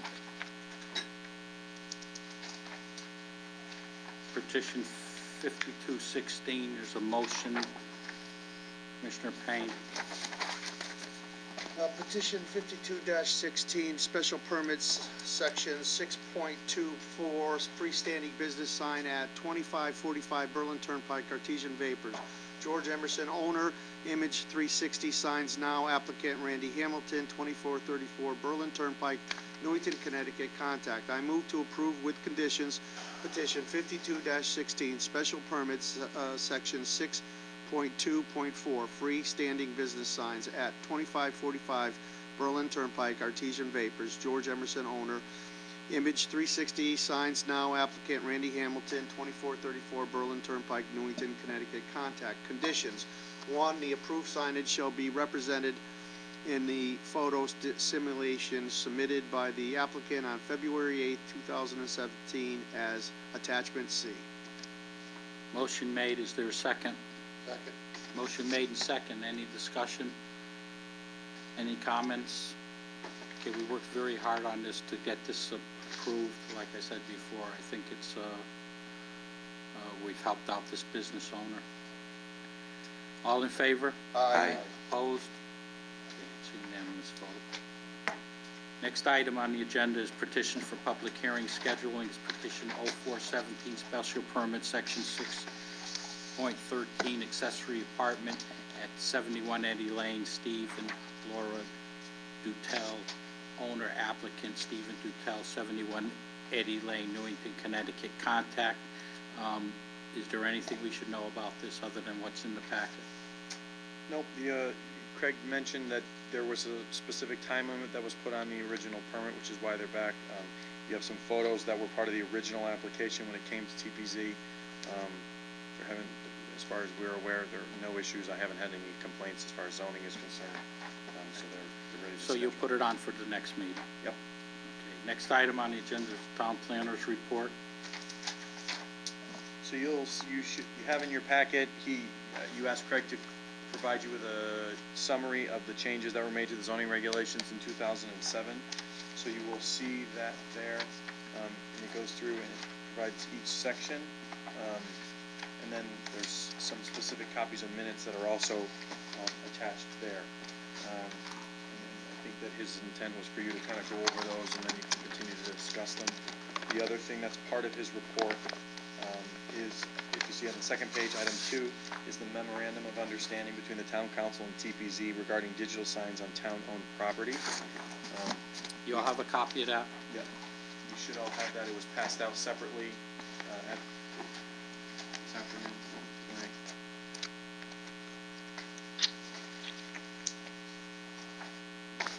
Everybody have a copy? I've given you all the ones that I have here. Okay, what we'll do on this, on these two items, what was the first item? The zoning regulation changes Okay. in 2007. Why don't we put that on for discussion as new business at the next meeting? And we'll also put on for discussion, new business memorandum of understanding. We'll come to a conclusion, we'll send it up to the town manager and the council and the mayor. What else does he have on that list? Okay, so those are gonna be on, as new business items to discuss and possibly move or take action or do something with them. Okay, town planners, communications, CROG, turn it over to Stanley. We've been getting some back and forth information that. No, I emails have been made. forwarded both you and Dominic what was recently, what they're recommending, their legislative action. I sent that to you the other day. It's the same set of bills that they keep pushing. The one thing that is of concern to me is that we have to look at that railroad station at some point in time down at Newington North Junction.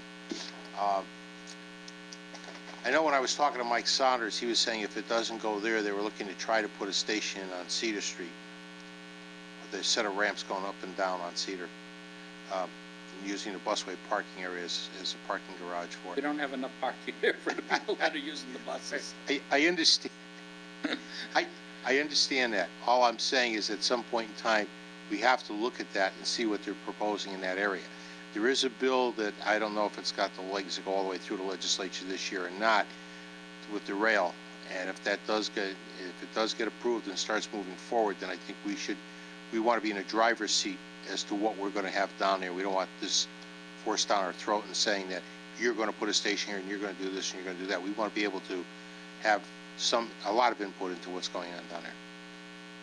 I agree, Mr. Chairman. Stanley's got a great point there that we should be picking the station somewhat. Whether, I mean, I can't understand why it would go over to Cedar Street. There's no parking. I think if they were What happens with the people that get off the Well, it would be like a set of ramps that should go down like they have right now for maintenance down there. You'd use something very similar to that, go down with some type of, excuse me, a platform down there and some type of thing to come back on and go back down, some type of bus system back down to the parking garage that they want to build. You know, thing is, it's below grade, obviously.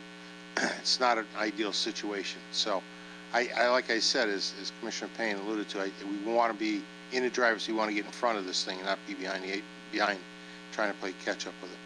Well, maybe this commission should decide where the best location is and then send that off to the appropriate people in charge. Right. Put it on the agenda for new business. We'll discuss it at the next meeting and we'll see, Because to there's- come to a conclusion, we'll send a letter to DOT. Right, because there's several scenarios going around. One, they wanted a 300 parking space area for parking in that area, which would be taking several businesses. Second thing is, the additional traffic through residential areas. So we want to try to look to see what we have down there and how best we can protect the area and figure out what exactly they're looking for. And we don't want another busway issue, so to speak, where there's not enough parking. Thank you. Okay, any other communications? Seeing none, next item, public participation. Anyone from the public wishing to speak, come forward, state your name and address for the record.